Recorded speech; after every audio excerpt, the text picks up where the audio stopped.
नमस्कार दोस्तों, एक बार फिर से आप सभी का टू द पॉइंट चैनल में स्वागत है। दोस्तों, आज के इस क्लास में यूपी ट्रिपल एससी पेट एग्जाम के लिए संपूर्ण भारतीय अर्थव्यवस्था का रिवीजन करेंगे।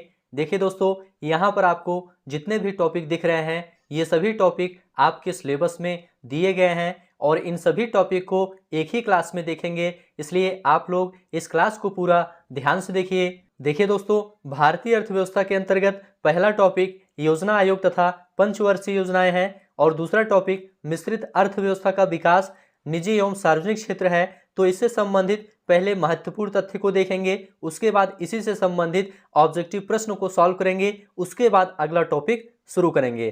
तो चलिए शुरू करते हैं। आप लोग इस वीडियो को पूरा ध्यान से देखिए। सबसे पहले दोस्तों अर्थव्यवस्था के बारे में देखेंगे। अर्थव्यवस्था क्या है? देखिए दोस्तों, अर्थव्यवस्था दो शब्दों से मिलकर बना है। पहला शब्द है अर्थ और दूसरा शब्द है व्यवस्था। अर्थ का मतलब होता है दोस्तों मुद्रा। अर्थ का मतलब क्या होता है? मुद्रा होता है। व्यवस्था का मतलब होता है प्रणाली या सही तरीका। ठीक है, तो इस तरह से दोस्तों आप कह सकते हैं अर्थव्यवस्था किसी देश में मुद्रा का सही तरीके से चलन ही अर्थव्यवस्था कहलाता है। किसी देश में मुद्रा का सही तरीके से चलन ही अर्थव्यवस्था कहलाता है। इसे आप लोग ध्यान रखिएगा। ठीक है, चलिए अब आगे बढ़ते हैं। अर्थव्यवस्था के प्रकार। देखिए दोस्तों, अर्थव्यवस्था के तीन प्रकार होते हैं। पहला होता है समाजवादी अर्थव्यवस्था, दूसरा होता है पूंजीवादी अर्थव्यवस्था, तीसरा होता है मिश्रित अर्थव्यवस्था। अब दोस्तों देखिए, समाजवादी, पूंजीवादी, मिश्रित अर्थव्यवस्था कहते किसे हैं? तो जल्दी से आप लोग इसे समझ लीजिए। पहला है दोस्तों आपका समाजवादी अर्थव्यवस्था। देखिए दोस्तों, जब अर्थव्यवस्था पर गवर्नमेंट का कंट्रोल होता है तो उसे समाजवादी अर्थव्यवस्था कहते हैं। जब किसी अर्थव्यवस्था पर पूरी तरह से कंट्रोल गवर्नमेंट का होता है तो उसे समाजवादी अर्थव्यवस्था कहते हैं। जैसे चीन की जो अर्थव्यवस्था है वह समाजवादी अर्थव्यवस्था है। ठीक है, बात करेंगे पूंजीवादी अर्थव्यवस्था की। तो देखिए दोस्तों, जब अर्थव्यवस्था अमीर व्यक्ति के अंडर में होती है तो उसे पूंजीवादी अर्थव्यवस्था कहते हैं। ठीक है, जब प्राइवेट सेक्टर जिसे कहते हैं, निजी उद्योगपति जिसे कहते हैं, निजी उद्योगपति के कंट्रोल में जब अर्थव्यवस्था होती है तो उसे हम पूंजीवादी अर्थव्यवस्था कहते हैं। और अमेरिका की अर्थव्यवस्था दोस्तों पूंजीवादी अर्थव्यवस्था है, इसे ध्यान रखिएगा। मिश्रित अर्थव्यवस्था की बात करते हैं तो देखिए दोस्तों, जब किसी अर्थव्यवस्था पर गवर्नमेंट का और निजी उद्योगपति दोनों का कंट्रोल होता है तो उसे हम मिश्रित अर्थव्यवस्था कहते हैं। जैसे भारत की जो अर्थव्यवस्था है यह मिश्रित अर्थव्यवस्था है, क्योंकि यहाँ पर गवर्नमेंट और निजी उद्योगपति दोनों का सह अस्तित्व है। ठीक है, तो इसलिए भारत की अर्थव्यवस्था मिश्रित अर्थव्यवस्था है। क्लियर हो गया? चलिए अब आगे बढ़ते हैं। अब भारत की अर्थव्यवस्था देखते हैं। देखिए दोस्तों, भारत की अर्थव्यवस्था मिश्रित अर्थव्यवस्था है, क्योंकि यहाँ पर गवर्नमेंट प्लस निजी उद्योगपति दोनों का सह अस्तित्व है। ठीक है, तो इसे ध्यान रखिएगा। अब आगे बढ़ते हैं दोस्तों, महत्वपूर्ण तथ्य देखते हैं। भारत की अर्थव्यवस्था में दोस्तों तीन क्षेत्रों का महत्वपूर्ण योगदान है। कौन कौन? प्राथमिक क्षेत्र, द्वितीयक क्षेत्र और सेवा क्षेत्र। ये तीन क्षेत्र हैं जिनका योगदान अर्थव्यवस्था में काफी महत्वपूर्ण है।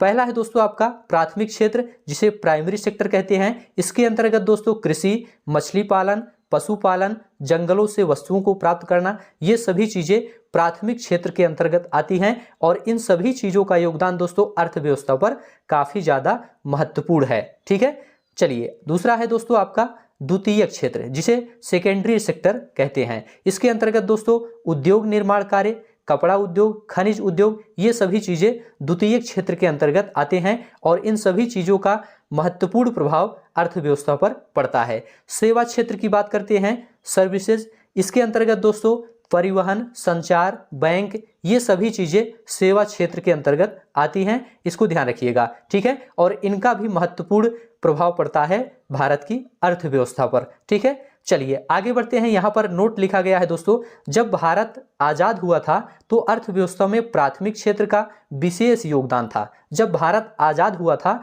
तो अर्थव्यवस्था में प्राथमिक क्षेत्र का विशेष योगदान था, परंतु आज के समय में सेवा क्षेत्र का योगदान भारत की इकोनॉमी में ज्यादा हो गया है। किस क्षेत्र का? सेवा क्षेत्र का। सेवा क्षेत्र के अंतर्गत परिवहन, संचार, बैंक, ये सभी चीजें आती हैं। ठीक है, यहां तक क्लियर हो गया? चलिए एक पूछा जाता है दोस्तों, बंद अर्थव्यवस्था किसे कहते हैं या क्लोज्ड इकोनॉमी किसे कहते हैं, यह प्रश्न पूछा जाता है। तो इसके बारे में ध्यान से आप लोग समझ लीजिए। जब कोई देश इतना सक्षम हो जाए कि उसे कोई भी चीज बाहर से ना तो आयात करना पड़े और ना ही निर्यात करना पड़े, तो उसे बंद अर्थव्यवस्था कहते हैं। ठीक है, ध्यान रखिएगा, जब कोई देश इतना सक्षम हो जाए कि उसे कोई भी चीज बाहर से ना तो आयात करना पड़े और ना ही निर्यात करना पड़े, तो उसे बंद अर्थव्यवस्था कहते हैं। या जहां पर आयात निर्यात ना करना पड़े उसे बंद अर्थव्यवस्था कहते हैं। जैसे नॉर्वे, ब्राजील, यहां पर दोस्तों आयात निर्यात बहुत कम मात्रा में होता है, इसलिए यहां बंद अर्थव्यवस्था देखी जाती है। चलिए आगे बढ़ते हैं। वैश्वीकरण अर्थव्यवस्था किसे कहते हैं, ग्लोबलाइजेशन किसे कहते हैं, यह पूछा जाता है। तो इसे भी आप लोग ध्यान से समझ लीजिए। जब घरेलू अर्थव्यवस्था मतलब डोमेस्टिक इकोनॉमी का वैश्विक अर्थव्यवस्था मतलब ग्लोबल इकोनॉमी के साथ एकीकरण हो जाता है, तो इसी को हम ग्लोबल इकोनॉमी या ग्लोबलाइजेशन कहते हैं। ठीक है, ग्लोबलाइजेशन किसे कहते हैं, जब घरेलू अर्थव्यवस्था का वैश्विक अर्थव्यवस्था के साथ एकीकरण हो जाता है तो इसे हम ग्लोबलाइजेशन कहते हैं। आगे बढ़ते हैं। जैसे यहां पर एग्जांपल दिया है, गुड्स का, सर्विसेज का, टेक्नोलॉजी का आसानी से मूवमेंट होने लगता है एक देश से दूसरे देशों में। मतलब जब ग्लोबलाइजेशन हो जाता है तो सामान का, सर्विसेज का, टेक्नोलॉजी का, इन सब का मूवमेंट आसानी से होने लगता है एक देश से दूसरे देशों में। ठीक है, इसे ध्यान रखिएगा। अब आगे बढ़ते हैं दोस्तों। अगला पॉइंट है, भारत का 1951 से 1991 तक ग्लोबलाइजेशन नहीं था और विकास दर 4% थी। ठीक है, 1951 से 1991 तक ग्लोबलाइजेशन भारत का नहीं हुआ था, विकास दर 4% थी। बाद में 1991 में दोस्तों भारत का ग्लोबलाइजेशन कर दिया गया और 1991 से 2002 तक भारत की विकास दर बढ़ गई और लगभग 5.5% तक हो गई थी। ठीक है, तो भारत की विकास दर दोस्तों 1991 से 2002 के बीच 5.5% तक बढ़ गई थी ग्लोबलाइजेशन के बाद। चलिए अब आगे बढ़ते हैं। मानव विकास सूचकांक देख लेते हैं, यहां से प्रश्न पूछा जाता है। देखिए दोस्तों, मानव विकास सूचकांक को यूएनडीपी ने बनाया है। यूएनडीपी का मतलब United Nation Development programme. United Nation Development programme ने मानव विकास सूचकांक को बनाया है। एसडीआई मतलब ह्यूमन डेवलपमेंट इंडेक्स को किसने बनाया है, यूएनडीपी ने बनाया है। और यह पूछा जाता है एग्जाम में कि मानव विकास सूचकांक को किसने बनाया है, तो यूएनडीपी ने बनाया है। इसका मुख्यालय दोस्तों न्यूयॉर्क में है। किसका, मानव विकास सूचकांक का मुख्यालय न्यूयॉर्क में है। पूछा जाता है मानव विकास सूचकांक का मुख्यालय कहाँ है, तो न्यूयॉर्क में है। इसे आप लोग याद रखिएगा। आगे बढ़ते हैं, इसके बारे में और देखते हैं। यह इंडेक्स दोस्तों हमें बताता है कि कोई देश कितना विकसित, विकासशील या अविकसित है, इसके बारे में हमें यह इंडेक्स बताता है। ठीक है, आगे बढ़ते हैं। यह इंडेक्स दोस्तों विभिन्न देशों द्वारा स्वास्थ्य, जीवन प्रत्याशा, शिक्षा, प्रति व्यक्ति आय में किसी देश ने कितनी उन्नति की है उस पर रैंक प्रदान करता है। कौन, एचडीआई, ह्यूमन डेवलपमेंट इंडेक्स, मानव विकास सूचकांक। यह दोस्तों स्वास्थ्य, शिक्षा और प्रति व्यक्ति आय पर रैंक प्रदान करता है। इसे आप लोग ध्यान रखिएगा। आगे बढ़ते हैं दोस्तों। अल्प विकसित देशों में गरीबी का मुख्य कारण पूछा जाता है। अल्प विकसित देशों में गरीबी का मुख्य कारण क्या है, तो देखिए दोस्तों, अल्प विकसित देशों में गरीबी का मुख्य कारण यह है कि उस देश में लोगों की आय में काफी असमानता है। किसी व्यक्ति की आय बहुत ज्यादा है तो किसी की बहुत कम है, इस वजह से वहां गरीबी बहुत पाई जाती है। तो पूछा जाता है अल्प विकसित देशों में गरीबी का मुख्य कारण क्या है, तो इसका जवाब है आय में असमानता। आय में असमानता अल्प विकसित देशों में गरीबी का मुख्य कारण है। पूछा जाता है एग्जाम में, इसे आप लोग याद रखिएगा। आगे बढ़ते हैं दोस्तों। भारत में निर्धनता का आकलन, इससे संबंधित प्रश्न एग्जाम में पूछा जाता है, तो इसे भी आप लोग ध्यान से देख लीजिए। देखिए दोस्तों, किसी परिवार द्वारा कितना उपभोग व्यय किया जा रहा है उसके आधार पर भारत में निर्धनता स्तर का आकलन किया जाता है। पूछा जाता है भारत में निर्धनता का आकलन कैसे किया जाता है, तो किसी परिवार द्वारा कितना उपभोग व्यय किया जा रहा है उसके आधार पर भारत में निर्धनता स्तर का आकलन किया जाता है। इसे ध्यान रखिएगा। आगे बढ़ते हैं। भारत देश की राष्ट्रीय आय व प्रति व्यक्ति आय की गणना सबसे पहले दादा भाई नौरोजी ने किया था। पूछा जाता है भारत देश की राष्ट्रीय आय व प्रति व्यक्ति आय की गणना सबसे पहले किसने किया था, तो दादा भाई नौरोजी ने किया था। भारत की राष्ट्रीय आय की गणना दोस्तों सीएसओ करता है, इसे आप लोग ध्यान रखिएगा। अब दोस्तों सीएसओ के बारे में देखेंगे। देखिए दोस्तों, भारत की राष्ट्रीय आय की गणना कौन करता है, ऐसा प्रश्न पूछा जाता है तो इसका जवाब है CSO करता है। CSO का फुल फॉर्म होता है दोस्तों सेंट्रल स्टैटिस्टिकल ऑर्गेनाइजेशन, हिंदी में इसे केंद्रीय सांख्यिकी संगठन कहते हैं। देखिए दोस्तों, CSO की स्थापना 1951 में हुई थी, इसे याद रखिएगा, पूछा जाता है CSO की स्थापना या केंद्रीय सांख्यिकी संगठन की स्थापना कब हुई थी, तो 1951 में हुई थी और 29 जून को केंद्रीय सांख्यिकी संगठन दिवस मनाया जाता है, इसे भी आप लोग याद रखिएगा। 29 जून को केंद्रीय सांख्यिकी संगठन दिवस मनाया जाता है। चलिए आगे बढ़ते हैं दोस्तों, योजना आयोग तथा पंचवर्षीय योजनाएं यहां से देखेंगे, ध्यान से आप लोग वीडियो देखते हुए चलिए।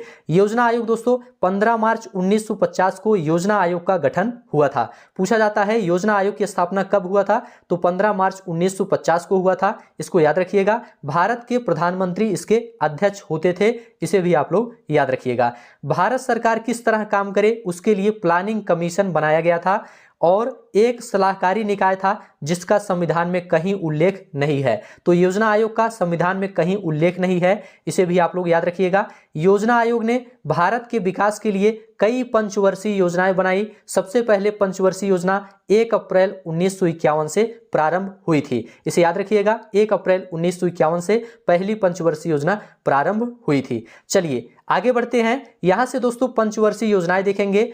देखिए दोस्तों, प्रथम पंचवर्षीय योजना 1 अप्रैल 1951 से 31 मार्च 1956 तक चली थी, इसके अध्यक्ष पंडित जवाहरलाल नेहरू थे। यह पंचवर्षीय योजना दोस्तों हेराल्ड डोमर मॉडल पर आधारित थी। पूछा जाता है कौन सी पंचवर्षीय योजना हेराल्ड डोमर मॉडल पर आधारित थी, तो प्रथम पंचवर्षीय योजना हेराल्ड डोमर मॉडल पर आधारित थी। इस पंचवर्षीय योजना में कृषि विकास पर प्राथमिकता दी गई थी। पूछा जाता है किस पंचवर्षीय योजना में कृषि पर प्राथमिकता दी गई थी, कृषि विकास पर प्राथमिकता दी गई थी, तो प्रथम पंचवर्षीय योजना में। आगे बढ़ते हैं, इस योजना में दोस्तों भाखड़ा नांगल बांध, हीराकुंड दामोदर घाटी जैसी बहुउद्देशीय परियोजना चालू की गई थी। ठीक है, तो इसे भी आप लोग याद रखिएगा। अब देखेंगे दोस्तों द्वितीय पंचवर्षीय योजना।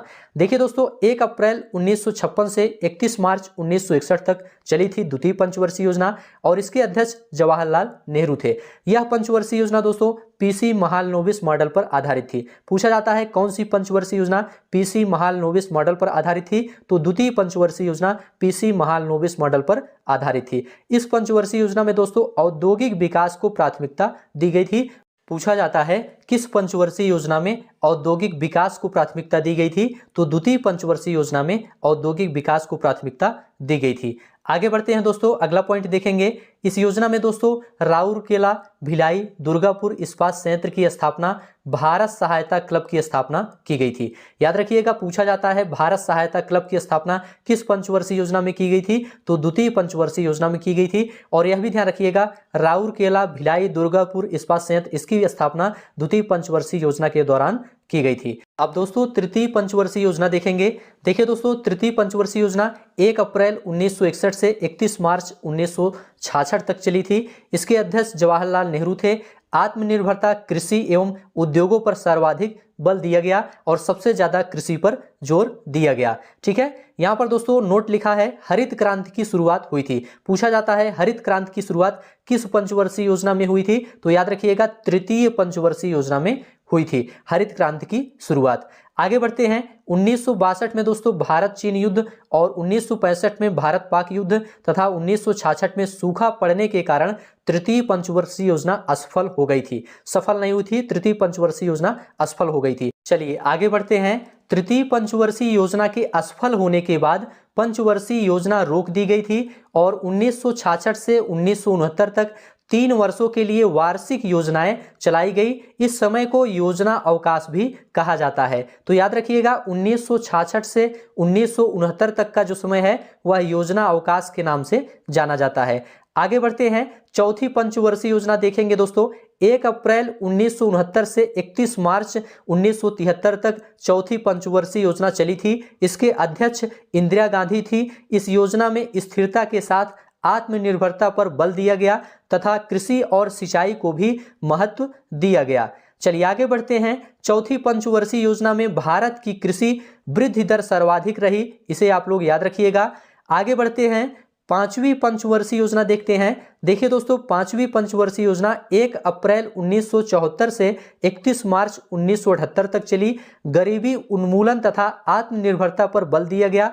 गरीबी हटाओ का नारा इसी पंचवर्षीय योजना में दिया गया था। प्रश्न पूछा जाता है, गरीबी हटाओ का नारा किस पंचवर्षीय योजना में दिया गया था? तो इसका जवाब है पांचवी पंचवर्षीय योजना में गरीबी हटाओ का नारा दिया गया था। यह पंचवर्षीय योजना दोस्तों केवल 4 वर्ष तक चली थी। पूछा जाता है कौन सी पंचवर्षीय योजना केवल 4 वर्ष तक चली थी? तो पांचवी पंचवर्षीय योजना केवल 4 वर्ष तक चली थी।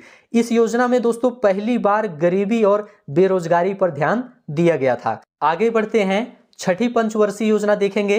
देखिए दोस्तों, छठी पंचवर्षीय योजना 1 अप्रैल 1980 से 31 मार्च 1985 तक चली। इस योजना में दोस्तों गरीबी निवारण, आर्थिक विकास और आधुनिकीकरण एवं आत्मनिर्भरता मुख्य उद्देश्य था। किसमें? छठी पंचवर्षीय योजना में।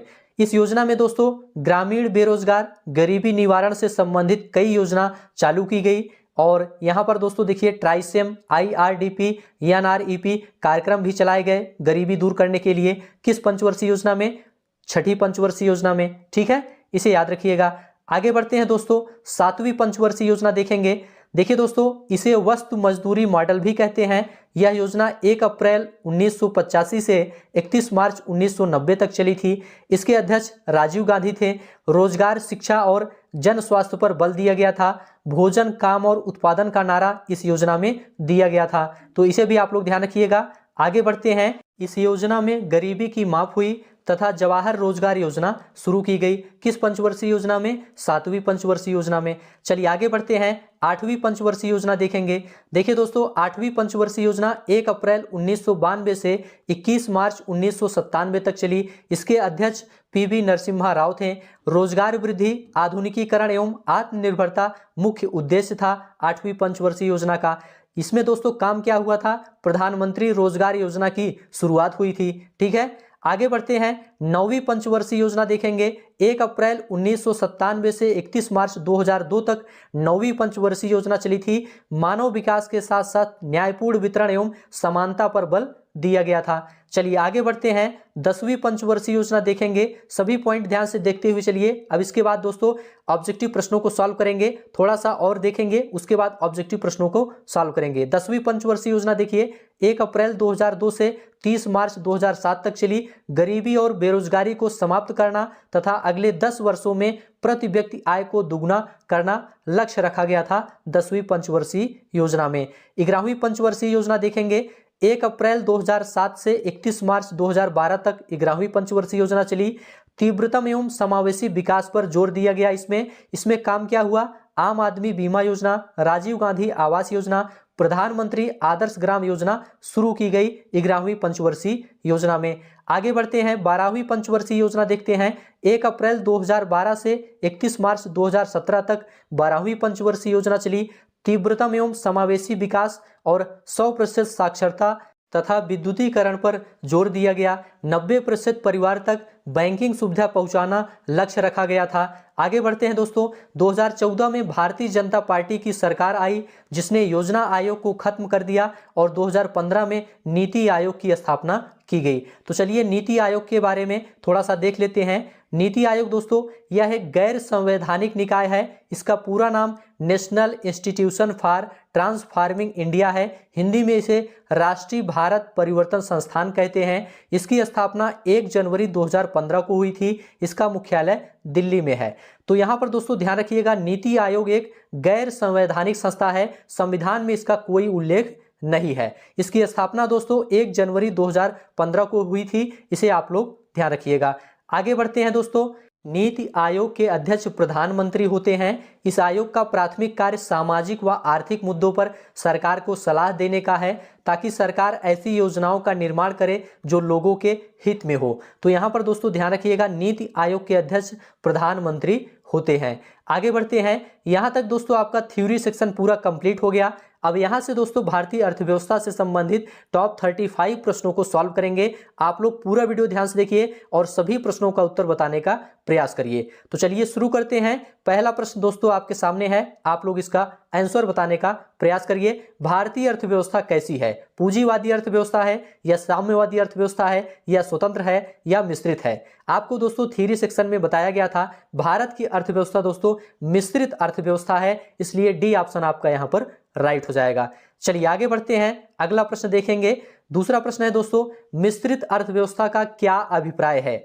मिश्रित अर्थव्यवस्था का क्या अभिप्राय है? ऑप्शन आपके सामने है, आप लोग जल्दी से इसका आंसर कमेंट बॉक्स में बताइए। तो देखिए दोस्तों, मिश्रित अर्थव्यवस्था सरकारी एवं निजी क्षेत्र का सह अस्तित्व को कहते हैं। मिश्रित अर्थव्यवस्था किसे कहते हैं? सरकारी व निजी क्षेत्र का जिसमें सह अस्तित्व होता है उसे मिश्रित अर्थव्यवस्था कहते हैं। बी ऑप्शन आपका यहां पर राइट हो जाएगा।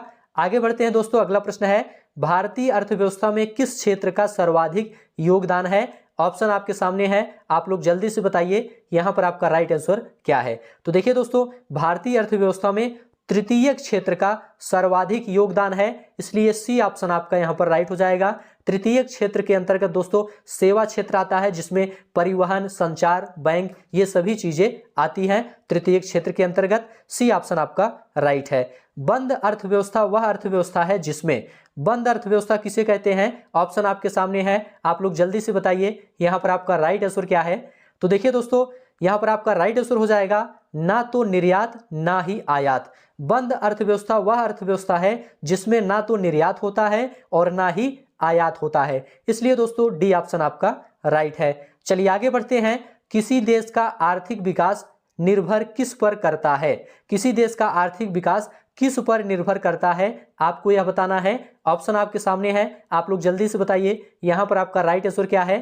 तो देखिए दोस्तों, यहां पर आपका राइट आंसर हो जाएगा डी ऑप्शन, उपर्युक्त सभी।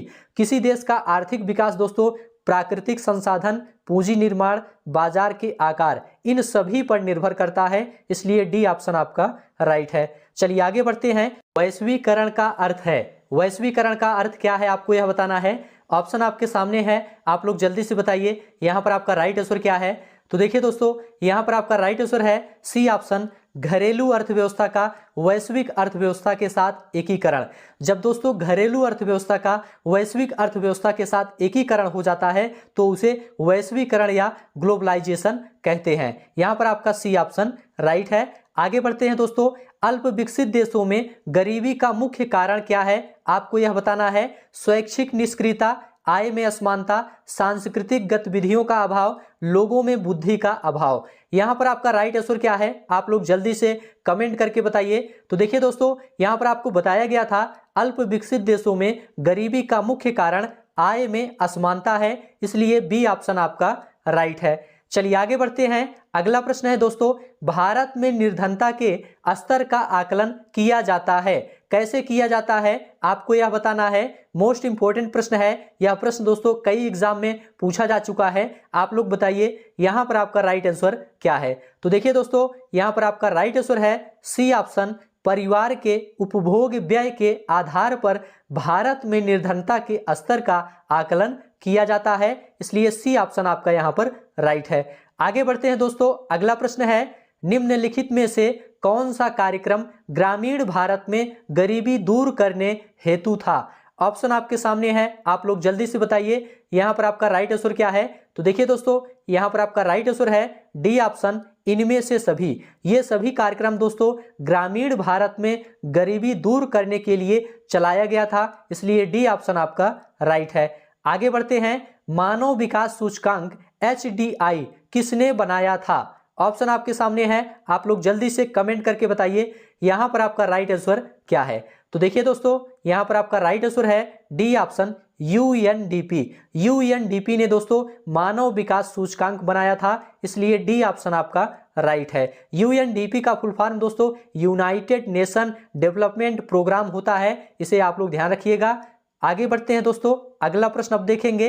अगला प्रश्न है, निम्नलिखित में से कौन सा मानव विकास सूचकांक का हिस्सा नहीं है? ऑप्शन आपके सामने है, आप लोग बताइए यहां पर आपका राइट आंसर क्या है। तो देखिए दोस्तों, यहां पर आपका राइट आंसर है डी ऑप्शन सकल नाम निवेश दर। यह दोस्तों मानव विकास सूचकांक का हिस्सा नहीं है, इसलिए डी ऑप्शन आपका राइट है। देखिए दोस्तों, मानव विकास सूचकांक का हिस्सा स्वास्थ्य एवं पोषण, प्रति व्यक्ति आय, जन्म के समय, जीवन प्रत्याशा है। और इस पर दोस्तों मानव विकास सूचकांक रैंक भी प्रदान करता है कि कोई देश इस पर कितनी उन्नति की है, इन क्षेत्रों में कितनी उन्नति की है, इस पर मानव विकास सूचकांक रैंक प्रदान करता है। इसे आप लोग ध्यान रखिएगा। आगे बढ़ते हैं।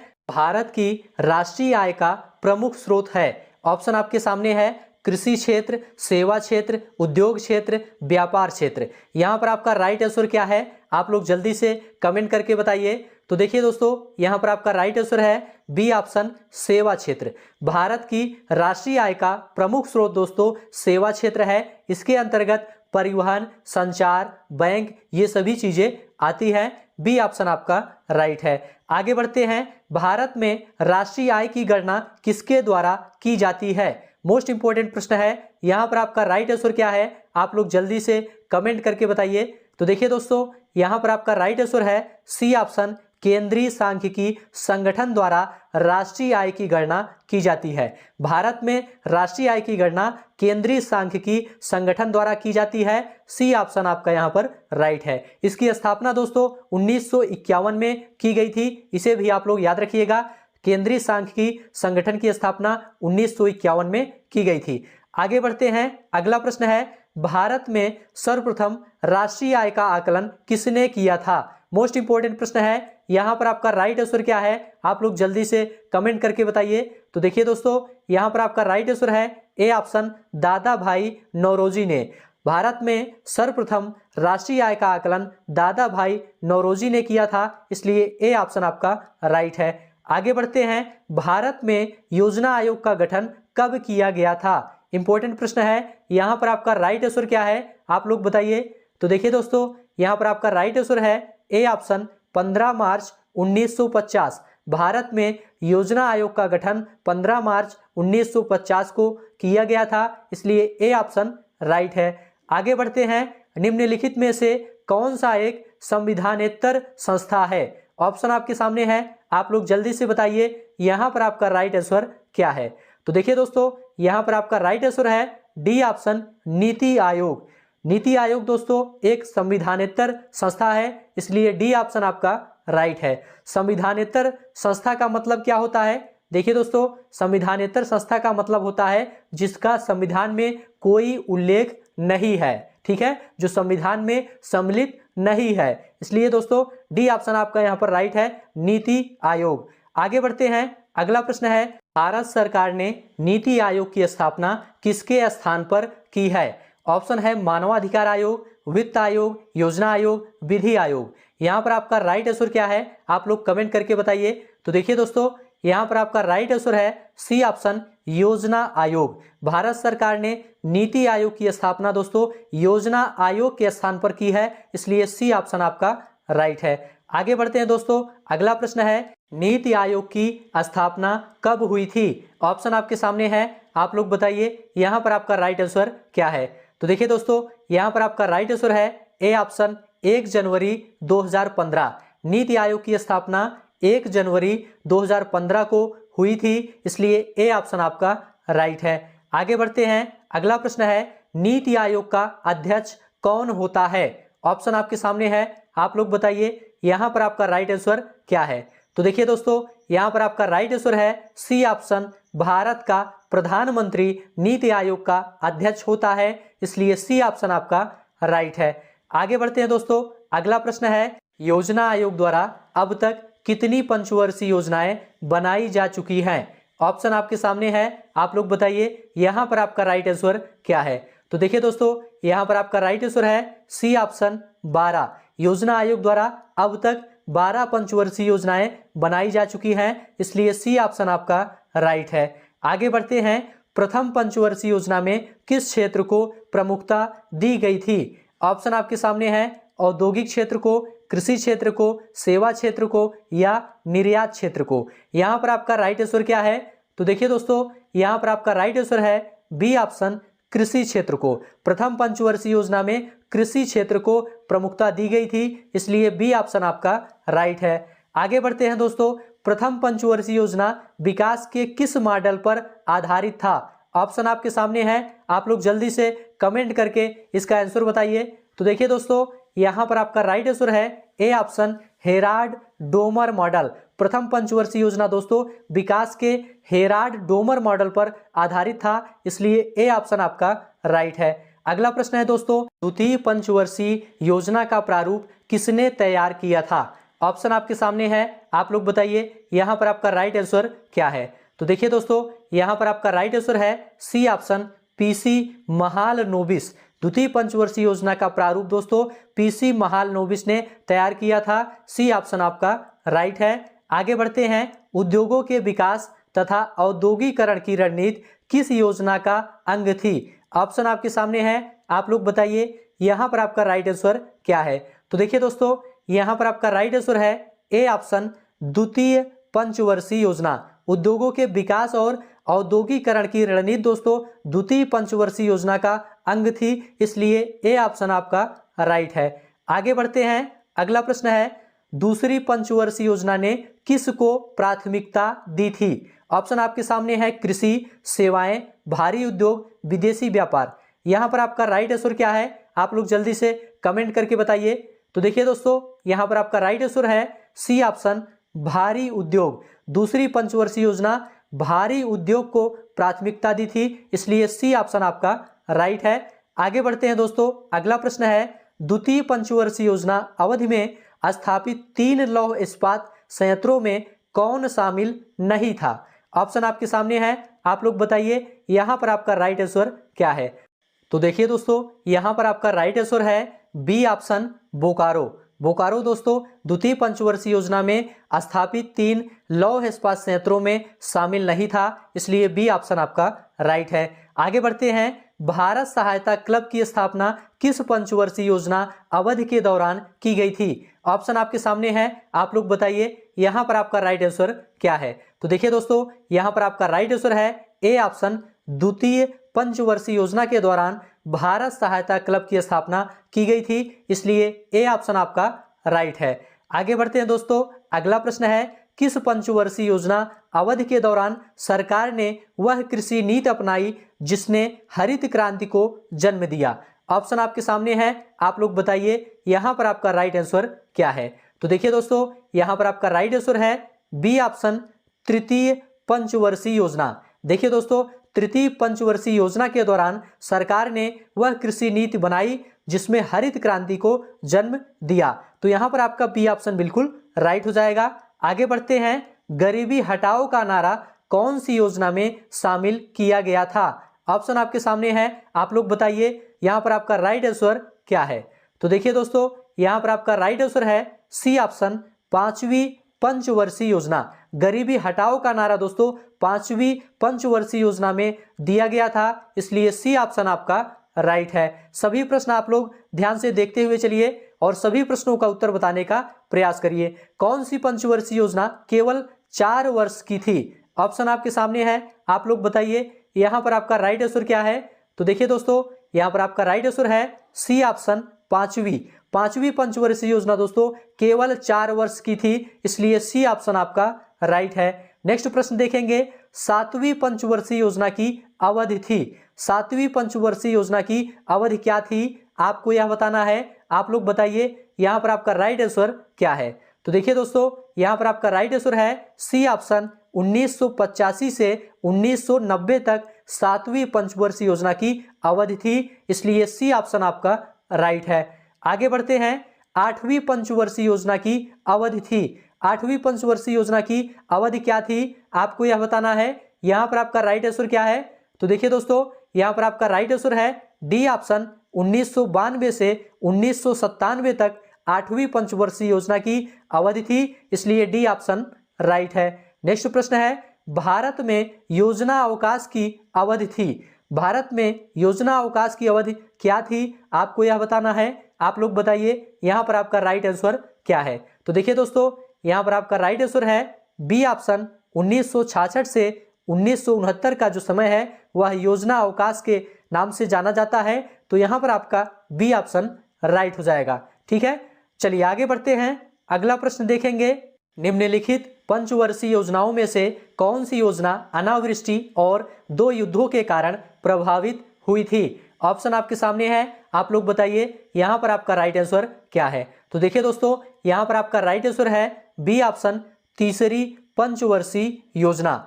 तीसरी पंचवर्षीय योजना दोस्तों 2 युद्धों के कारण प्रभावित हुई थी। तीसरी पंचवर्षीय योजना का समय है दोस्तों 1961 से लेकर 1966 तक। इसमें दोस्तों 1962 में भारत चीन युद्ध हुआ था और 1965 में भारत पाकिस्तान युद्ध हुआ था और 1966 में सूखा पड़ा था, जिसके कारण तीसरी पंचवर्षीय योजना प्रभावित हुई थी। इसलिए बी ऑप्शन आपका राइट है। आगे बढ़ते हैं, निम्नलिखित में से कौन सुमेलित नहीं है? आप लोग बताइए इसमें कौन सा सुमेलित नहीं है। तो देखिए दोस्तों, यहाँ पर पहला है प्रथम पंचवर्षीय योजना 1951 से 1956 तक, यह तो बिल्कुल सही है, यह सही सुमेलित है। दूसरा है द्वितीय पंचवर्षीय योजना 1956 से 1961 तक, यह भी दोस्तों सही सुमेलित है। तीसरा है तृतीय पंचवर्षीय योजना 1961 से 1966 तक, यह भी सही है दोस्तों। चौथा है चौथी पंचवर्षीय योजना 1966 से 1971 तक, यह दोस्तों सही सुमेलित नहीं है। चौथी पंचवर्षीय योजना का समय दोस्तों 1969 से लेकर 1973 तक है, इसे आप लोग ध्यान रखिएगा। यहाँ पर आपका डी ऑप्शन राइट है। चलिए आगे बढ़ते हैं। अगला प्रश्न है दोस्तों, केंद्रीय सांख्यिकी संगठन की स्थापना कब हुई थी? ऑप्शन आपके सामने है 1951, 1950, 1952, 1953। यहाँ पर आपका राइट आंसर क्या है? आप लोग जल्दी से कमेंट करके बताइए। तो देखिए दोस्तों, यहाँ पर आपका राइट आंसर है ए ऑप्शन 1951। देखिए दोस्तों, 2 मई 1951 को केंद्रीय सांख्यिकी संगठन की स्थापना की गई थी, इसलिए ए ऑप्शन आपका राइट है। आगे बढ़ते हैं, मानव विकास सूचकांक का मुख्यालय कहाँ है? ऑप्शन आपके सामने है न्यूयॉर्क, पेरिस, नई दिल्ली, इनमें से कोई नहीं। यहाँ पर आपका राइट आंसर क्या है? आप लोग जल्दी से कमेंट करके बताइए। तो देखिए दोस्तों, यहाँ पर आपका राइट आंसर है ए ऑप्शन न्यूयॉर्क। मानव विकास सूचकांक का मुख्यालय न्यूयॉर्क में है, इसलिए ए ऑप्शन आपका राइट है। अब यहाँ से दोस्तों हरित क्रांति, दुग्ध विकास, ऑपरेशन फ्लड और बैंकों का राष्ट्रीयकरण से संबंधित महत्वपूर्ण तथ्य को देखेंगे। उसके बाद इसी से संबंधित ऑब्जेक्टिव प्रश्न को सॉल्व करेंगे। तो इसे भी आप लोग ध्यान से देखिए, क्योंकि यह भी आपके सिलेबस में दिया गया है। तो चलिए शुरू करते हैं। सबसे पहले हरित क्रांति के बारे में देखेंगे। देखिए दोस्तों, भारत में कृषि विकास के लिए 1967 में डॉक्टर स्वामीनाथन के द्वारा प्रथम हरित क्रांति चलाई गई थी। ध्यान रखिएगा, कृषि के विकास के लिए 1967 में डॉक्टर स्वामीनाथन के द्वारा प्रथम हरित क्रांति चलाई गई थी और दूसरी हरित क्रांति 1983 में चावल के लिए चलाई गई थी। तो यहाँ पर दोस्तों आपको ध्यान रखना है, भारत में हरित क्रांति के जनक कौन है? स्वामीनाथन है। यह प्रश्न पूछा जाता है, तो इसे आप लोग याद रखिएगा। आगे बढ़ते हैं दोस्तों, हरित क्रांति का सबसे अधिक प्रभाव गेहूं और चावल की खेती पर पड़ा था, पर गेहूं का उत्पादन में चावल से अधिक वृद्धि हुई है। तो सबसे ज्यादा प्रभाव किस पर पड़ा था? गेहूं पर पड़ा था। गेहूं और चावल दोनों पर पड़ा था, लेकिन चावल से ज्यादा गेहूं पर प्रभाव पड़ा था हरित क्रांति का। ठीक है, आगे बढ़ते हैं। प्रारंभ में दोस्तों कृषि के विकास के लिए भारत सरकार की तरफ से आरआरबी और नाबार्ड की स्थापना की गई थी। अब आरआरबी और नाबार्ड का पूरा फुल फॉर्म देख लीजिए। आरआरबी का फुल फॉर्म है रीजनल रूरल बैंक और नाबार्ड का फुल फॉर्म है national bank for agriculture and rural development. इसको याद रखिएगा, एग्जाम में पूछा जाता है। चलिए आगे बढ़ते हैं दोस्तों। विश्व में हरित क्रांति के जनक डॉक्टर नॉर्मन बोरलाग हैं। ये अमेरिका के रहने वाले थे। पूछा जाता है नॉर्मन बोरलाग कहाँ के रहने वाले थे? तो अमेरिका के रहने वाले थे और इन्हें विश्व में हरित क्रांति का जनक माना जाता है। ठीक है, भारत की बात करें तो भारत में डॉक्टर स्वामीनाथन को हरित क्रांति का जनक माना जाता है और विश्व में डॉक्टर नॉर्मन बोरलाग को। दोनों पॉइंट याद रखिएगा, ये काफी ज्यादा इंपॉर्टेंट है। भारत में हरित क्रांति के जनक डॉक्टर स्वामीनाथन हैं, इन्हें याद रखिएगा, एग्जाम में पूछा जाता है। आगे बढ़ते हैं दोस्तों, अलग अलग फसलों के लिए चलाई गई प्रमुख क्रांतियां देख लेते हैं। इनसे संबंधित प्रश्न एग्जाम में पूछा जाता है। पहली क्रांति है हरित क्रांति। पूछा जाता है हरित क्रांति का संबंध किससे है, तो इसका संबंध दोस्तों खाद्यान्न उत्पादन से है। श्वेत क्रांति का संबंध किससे है, ऐसा प्रश्न पूछा जाता है, तो इसका संबंध दुग्ध उत्पादन से है। श्वेत क्रांति का जनक दोस्तों डॉक्टर वर्गीज कुरियन को कहा जाता है। प्रश्न पूछा जाता है श्वेत क्रांति का जनक कौन है, तो डॉक्टर वर्गीज कुरियन है। इन्हें आप लोग ध्यान रखिएगा। नीली क्रांति की बात करते हैं। नीली क्रांति दोस्तों मत्स्य उत्पादन से संबंधित है, याद रखिएगा। पीली क्रांति की बात करते हैं। पीली क्रांति तिलहन उत्पादन से संबंधित है। पूछा जाता है पीली क्रांति का संबंध किससे है, तो तिलहन उत्पादन से है। ठीक है। सुनहरी क्रांति की बात करते हैं तो जूट और फल के उत्पादन से है सुनहरी क्रांति। ठीक है। गोल क्रांति की बात करते हैं तो आलू के उत्पादन से है गोल क्रांति का संबंध। आगे बढ़ते हैं दोस्तों। रजत क्रांति की बात करते हैं तो अंडा या मुर्गी पालन से संबंधित है रजत क्रांति। लाल क्रांति दोस्तों मांस एवं टमाटर उत्पादन से संबंधित है। ठीक है। आगे बढ़ते हैं। भूरी क्रांति की बात करते हैं। भूरी क्रांति दोस्तों उर्वरक उत्पादन से संबंधित है, इसे याद रखिएगा। और स्वर्णिम क्रांति उद्यान कृषि से संबंधित है, इसे आप लोग ध्यान रखिएगा। पूछा जाता है स्वर्णिम क्रांति का संबंध किससे है, तो उद्यान कृषि से संबंधित है। चलिए आगे बढ़ते हैं। भारत में दोस्तों हरित क्रांति सर्वाधिक गेहूं और चावल में सफल रही, इसे याद रखिएगा। और भारत में हरित क्रांति का सर्वाधिक प्रभाव गेहूं फसल पर पड़ा था। ठीक है। चलिए हरित क्रांति के दौरान मोटे अनाजों और दलहन का उत्पादन घट गया था। पूछा जाता है हरित क्रांति के दौरान किस अनाज का उत्पादन घट गया था, तो मोटे अनाजों और दलहन का उत्पादन घट गया था, इसे याद रखिएगा।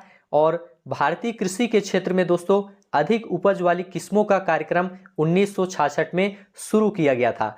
पूछा जाता है भारतीय कृषि के क्षेत्र में अधिक उपज वाली किस्मों का कार्यक्रम कब शुरू किया गया था, तो 1966 में शुरू किया गया था। ठीक है। सभी पॉइंट काफी ज्यादा इंपॉर्टेंट हैं, ध्यान से आप लोग देखते हुए चलिए। खाद्य एवं कृषि संगठन का मुख्यालय रोम में है, रोम इटली में है। ठीक है। तो पूछा जाता है खाद्य एवं कृषि संगठन का मुख्यालय कहाँ है, तो रोम में है, इसे आप लोग याद रखिएगा, इंपॉर्टेंट पॉइंट है। यहां से दोस्तों दुग्ध विकास एवं ऑपरेशन फ्लड देखेंगे। देखिए दोस्तों दुग्ध क्रांति या ऑपरेशन फ्लड भारत की एक योजना है जिससे कि भारत में दूध की कमी को दूर किया जा सके। इसे दोस्तों श्वेत क्रांति भी कहते हैं। चलिए आगे बढ़ते हैं। अगला पॉइंट है 13 जनवरी 1970 को इसकी शुरुआत हुई थी, ऑपरेशन फ्लड की 1970 में शुरुआत हुई थी, इसे याद रखिएगा। श्वेत क्रांति दुग्ध उत्पादन से संबंधित है और श्वेत क्रांति का जनक डॉक्टर वर्गीज कुरियन को कहा जाता है। पूछा जाता है श्वेत क्रांति के जनक कौन है, तो डॉक्टर वर्गीज कुरियन है, इन्हें आप लोग याद रखिएगा। आगे बढ़ते हैं दोस्तों। विश्व में दुग्ध उत्पादन के क्षेत्र में भारत का प्रथम स्थान है, इसे आप लोग याद रखिएगा। नेक्स्ट है दोस्तों बैंकों का राष्ट्रीयकरण तथा सुधार। अब इससे संबंधित कुछ महत्वपूर्ण तथ्य देख लेते हैं, आप लोग ध्यान से वीडियो को देखिए। सबसे पहले भारत में बैंकिंग का इतिहास देखेंगे, उसके बाद राष्ट्रीयकरण देखेंगे। देखिए दोस्तों भारत में बैंकिंग का प्रारंभ 1770 ईस्वी में बैंक ऑफ हिंदुस्तान की स्थापना के साथ हुआ, जो कि यूरोपीय प्रबंधन के तहत कोलकाता में पहला बैंक था। कौन सा? Bank of Hindustan. आगे बढ़ते हैं। इसके बाद दोस्तों 1786 ईस्वी में जनरल बैंक ऑफ इंडिया की स्थापना हुई और इसके बाद 1806 में पहला प्रेसिडेंसी बैंक ऑफ कलकत्ता स्थापित हुआ। इसका नाम 1808 में बैंक ऑफ बंगाल हो गया। ठीक है। आगे बढ़ते हैं। अगला पॉइंट है, इसके बाद 1840 ईस्वी में बैंक ऑफ बॉम्बे तथा 1843 ईस्वी में बैंक ऑफ मद्रास अस्तित्व में आए।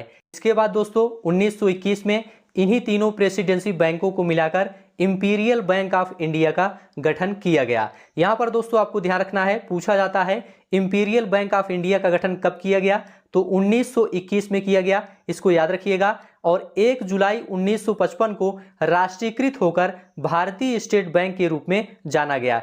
इंपीरियल बैंक दोस्तों 1 जुलाई 1955 को राष्ट्रीयकृत होकर भारतीय स्टेट बैंक के रूप में जाना गया, इसे आप लोग ध्यान रखिएगा। पूछा जाता है भारतीय स्टेट बैंक की स्थापना कब हुई, तो 1955 में हुई, इसे याद रखिएगा। और भारतीय स्टेट बैंक को राष्ट्रीयकृत होने से पहले किस नाम से जाना जाता था, तो इसका जवाब है इंपीरियल बैंक ऑफ इंडिया के नाम से जाना जाता था। चलिए आगे बढ़ते हैं। भारत का सबसे बड़ा व्यापारिक बैंक एसबीआई है। पूछा जाता है भारत का सबसे बड़ा व्यापारिक बैंक कौन है, तो एसबीआई है, इसे आप लोग ध्यान रखिएगा। और भारतीय स्टेट बैंक का मुख्यालय मुंबई में है। एसबीआई का मुख्यालय कहाँ है, मुंबई में है, इसे आप लोग याद रखिएगा। इसके बाद bank of upper India, Allahabad bank तथा अवध कमर्शियल बैंक और पंजाब नेशनल बैंक की स्थापना की गई।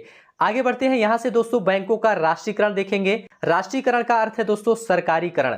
जब किसी संस्था या व्यापारिक इकाई का स्वामित्व सरकार के अधीन हो जाता है तो उसे राष्ट्रीयकृत या राष्ट्रीयकरण कहा जाता है। ठीक है, जब किसी संस्था या व्यापारिक इकाई का स्वामित्व सरकार के अधीन हो जाता है तो उसे राष्ट्रीयकृत या राष्ट्रीयकरण कहा जाता है। तो यहां पर दोस्तों ध्यान रखिएगा, सरकार का स्वामित्व तब माना जाता है जब उसकी पूंजी का न्यूनतम 51% हिस्सा सरकार के पास हो। चलिए आगे बढ़ते हैं। भारतीय बैंकिंग इतिहास में दोस्तों 19 जुलाई 1969 को 14 निजी बैंकों का राष्ट्रीयकरण कर दिया गया। तो पूछा जाता है सबसे पहले कितने बैंकों का राष्ट्रीयकरण किया गया, तो 14 निजी बैंकों का राष्ट्रीयकरण किया गया। कब किया गया? 19 जुलाई 1969 को। ठीक है, उस वक्त ये बैंक दोस्तों देश के बड़े औद्योगिक घराने चला रहे थे जब इनका राष्ट्रीयकरण नहीं हुआ था। चलिए आगे बढ़ते हैं। इन बैंकों में दोस्तों central bank of India, bank of India, Punjab national bank, bank of Baroda, Dena bank, UCO bank, Canara bank, united bank, syndicate bank, union bank of India, Allahabad bank, Indian bank, Indian overseas bank तथा बैंक ऑफ महाराष्ट्र शामिल थे। इन सभी बैंकों का दोस्तों राष्ट्रीयकरण किया गया था। ठीक है, कब किया गया? 19 जुलाई 1969 को इन सभी बैंकों का राष्ट्रीयकरण किया गया। चलिए आगे बढ़ते हैं। अगला पॉइंट है, इसी क्रम में 15 अप्रैल 1980 को 6 और वाणिज्यिक बैंकों का राष्ट्रीयकरण किया गया। चलिए आगे बढ़ते हैं। यहां से दोस्तों भारतीय रिजर्व बैंक के बारे में देखेंगे, तो ध्यान से आप लोग देखते हुए चलिए। भारतीय रिजर्व बैंक देश का सबसे बड़ा केंद्रीय बैंक है।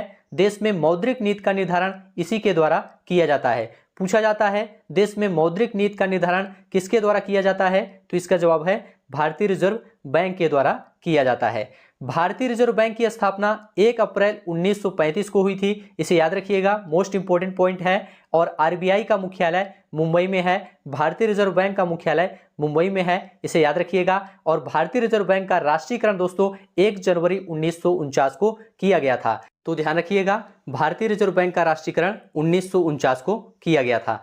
आगे बढ़ते हैं। भारतीय रिजर्व बैंक को बैंकों का बैंक कहा जाता है। पूछा जाता है किस बैंक को बैंकों का बैंक कहा जाता है, तो भारतीय रिजर्व बैंक को बैंकों का बैंक कहा जाता है। रेपो दर क्या है दोस्तों, देख लीजिए। यह वह दर है जिस पर आरबीआई वाणिज्यिक बैंकों को अल्पकालीन ऋण उपलब्ध कराता है। पूछा जाता है रेपो दर किसे कहते हैं, तो रेपो दर वह दर है जिस पर आरबीआई वाणिज्यिक बैंकों को अल्पकालीन ऋण उपलब्ध कराता है, उसे रेपो दर कहते हैं। रिवर्स रेपो दर किसे कहते हैं? यह वह दर है जिस पर आरबीआई वाणिज्यिक बैंकों की आरबीआई में जमाओं पर ब्याज देता है, उसे रिवर्स रेपो दर कहते हैं। ठीक है, आगे बढ़ते हैं। बैंक दर क्या होता है, देख लीजिए। वह दर जिस पर आरबीआई वाणिज्यिक बैंकों को दीर्घकालीन ऋण देता है, बैंक दर कहलाता है। चलिए अब यहां से दोस्तों भारतीय औद्योगिक विकास बैंक आईडीबीआई के बारे में देखेंगे। आईडीबीआई का पूरा नाम है दोस्तों industrial development bank of India है। इसकी स्थापना जुलाई 1964 में की गई थी। पूछा जाता है आईडीबीआई की स्थापना कब की गई थी, तो इसकी स्थापना 1964 में की गई थी। भारतीय औद्योगिक विकास बैंक की स्थापना 1964 में की गई थी। राष्ट्रीय कृषि एवं ग्रामीण विकास बैंक नाबार्ड के बारे में थोड़ा सा देख लीजिए। इसका पूरा नाम national bank for agriculture and rural development है। नाबार्ड दोस्तों कृषि क्षेत्र को वित्त प्रदान करने वाली सर्वोच्च संस्था है। किस क्षेत्र को? कृषि क्षेत्र को वित्त प्रदान करने वाली सर्वोच्च संस्था कौन है? नाबार्ड है। ठीक है, चलिए आगे बढ़ते हैं। नाबार्ड की स्थापना दोस्तों 12 जुलाई 1982 को हुई थी। इसका मुख्यालय मुंबई में है। 12 जुलाई 1982 को नाबार्ड की स्थापना हुई थी। आगे बढ़ते हैं दोस्तों। राष्ट्रीय कृषि अनुसंधान प्रबंधन अकादमी हैदराबाद में अवस्थित है। इंपॉर्टेंट पॉइंट है, इसको याद रखिएगा, पूछा जाता है राष्ट्रीय कृषि अनुसंधान प्रबंधन अकादमी कहाँ अवस्थित है, तो हैदराबाद में अवस्थित है, इसे ध्यान रखिएगा। आगे बढ़ते हैं। सार्वजनिक क्षेत्र के बैंकों में स्टेट बैंक ऑफ इंडिया सबसे बड़ा व्यापारिक बैंक है। सबसे बड़ा व्यापारिक बैंक कौन सा है, पूछा जाता है, तो स्टेट बैंक ऑफ इंडिया है। ठीक है, भारतीय स्टेट बैंक भारत का पहला बैंक है जिसने चीन में अपनी प्रथम शाखा खोली है। चलिए आगे बढ़ते हैं। स्मार्ट मनी शब्द का प्रयोग क्रेडिट कार्ड के लिए किया जाता है, इसे याद रखिएगा। और प्लास्टिक मनी के उदाहरण है credit card, debit card, smart card एवं एटीएम, ये सभी प्लास्टिक मनी के उदाहरण हैं। प्लास्टिक मनी का सर्वप्रथम प्रयोग करता देश ऑस्ट्रेलिया है, इसे भी आप लोग याद रखिएगा। मध्य प्रदेश के देवास में करेंसी प्रिंटिंग प्रेस है, इसे आप लोग याद रखिएगा, इंपॉर्टेंट पॉइंट है, पूछा जाता है। 1 रुपए के नोट पर वित्त मंत्रालय के सचिव का हस्ताक्षर होता है, इसे भी याद रखिएगा। 1 रुपए के नोट पर वित्त मंत्रालय के सचिव का हस्ताक्षर होता है। अब यहां से दोस्तों हरित क्रांति, दुग्ध विकास एवं ऑपरेशन फ्लड और बैंकों का राष्ट्रीयकरण एवं सुधार से संबंधित टॉप 40 प्रश्नों को सॉल्व करेंगे। तो आप सभी लोग पूरा वीडियो ध्यान से देखिए और इन सभी प्रश्नों का उत्तर बताने का प्रयास करिए।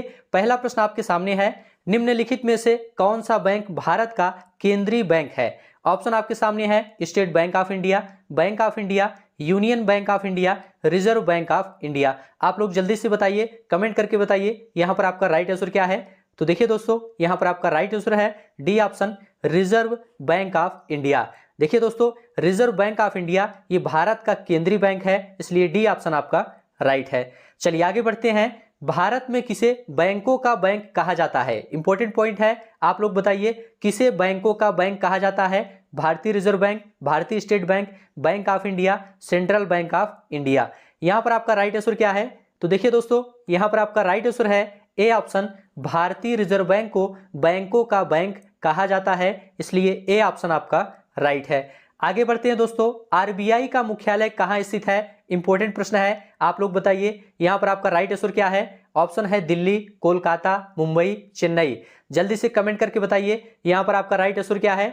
तो देखिए दोस्तों, यहां पर आपका राइट आंसर है सी ऑप्शन, मुंबई। आरबीआई का मुख्यालय दोस्तों मुंबई में है, सी ऑप्शन आपका राइट है। चलिए अगला प्रश्न देखेंगे, सभी प्रश्न ध्यान से देखते हुए चलिए। भारत का केंद्रीय मुद्रा जारी करने वाला बैंक कौन है? ऑप्शन है सेंट्रल बैंक ऑफ इंडिया, भारतीय स्टेट बैंक, भारतीय reserve bank, bank of India.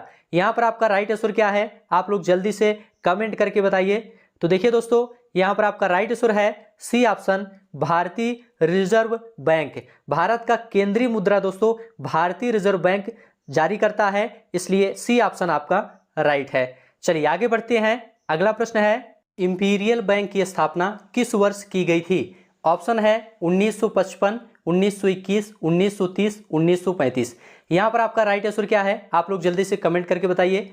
तो देखिए दोस्तों, यहां पर आपका राइट आंसर है बी ऑप्शन, 1921।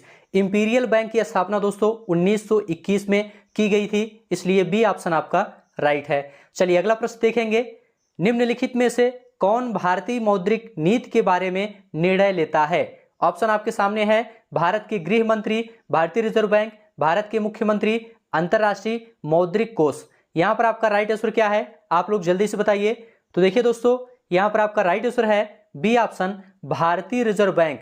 देखिए दोस्तों, भारतीय मौद्रिक नीति के बारे में निर्णय भारतीय रिजर्व बैंक लेता है, इसलिए बी ऑप्शन आपका राइट है। अगला प्रश्न है, मध्य प्रदेश में करेंसी प्रिंटिंग प्रेस कहां है? ऑप्शन आपके सामने है, आप लोग जल्दी से बताइए यहां पर आपका राइट आंसर क्या है? ऑप्शन है देवास, नीमच, होशंगाबाद, गुना। यहां पर आपका राइट आंसर है दोस्तों ए ऑप्शन, देवास। मध्य प्रदेश में करेंसी प्रिंटिंग प्रेस दोस्तों देवास में है, ए ऑप्शन आपका राइट है।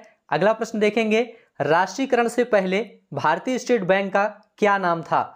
ऑप्शन आपके सामने है, आप लोग बताइए यहां पर आपका राइट आंसर क्या है। तो देखिए दोस्तों, राष्ट्रीयकरण से पहले भारतीय स्टेट बैंक का नाम इंपीरियल बैंक ऑफ इंडिया था। क्या था? इंपीरियल बैंक ऑफ इंडिया था, इसलिए ए ऑप्शन आपका यहां पर राइट है। चलिए आगे बढ़ते हैं, भारतीय स्टेट बैंक की स्थापना किस वर्ष हुई? मोस्ट इंपोर्टेंट प्रश्न है, यहां पर आपका राइट आंसर क्या है? ऑप्शन है 1954, 1955, 1956, 1957। यहां पर आपका राइट आंसर क्या है? आप लोग जल्दी से कमेंट करके बताइए। तो देखिए दोस्तों, यहां पर आपका राइट आंसर है बी ऑप्शन, 1955।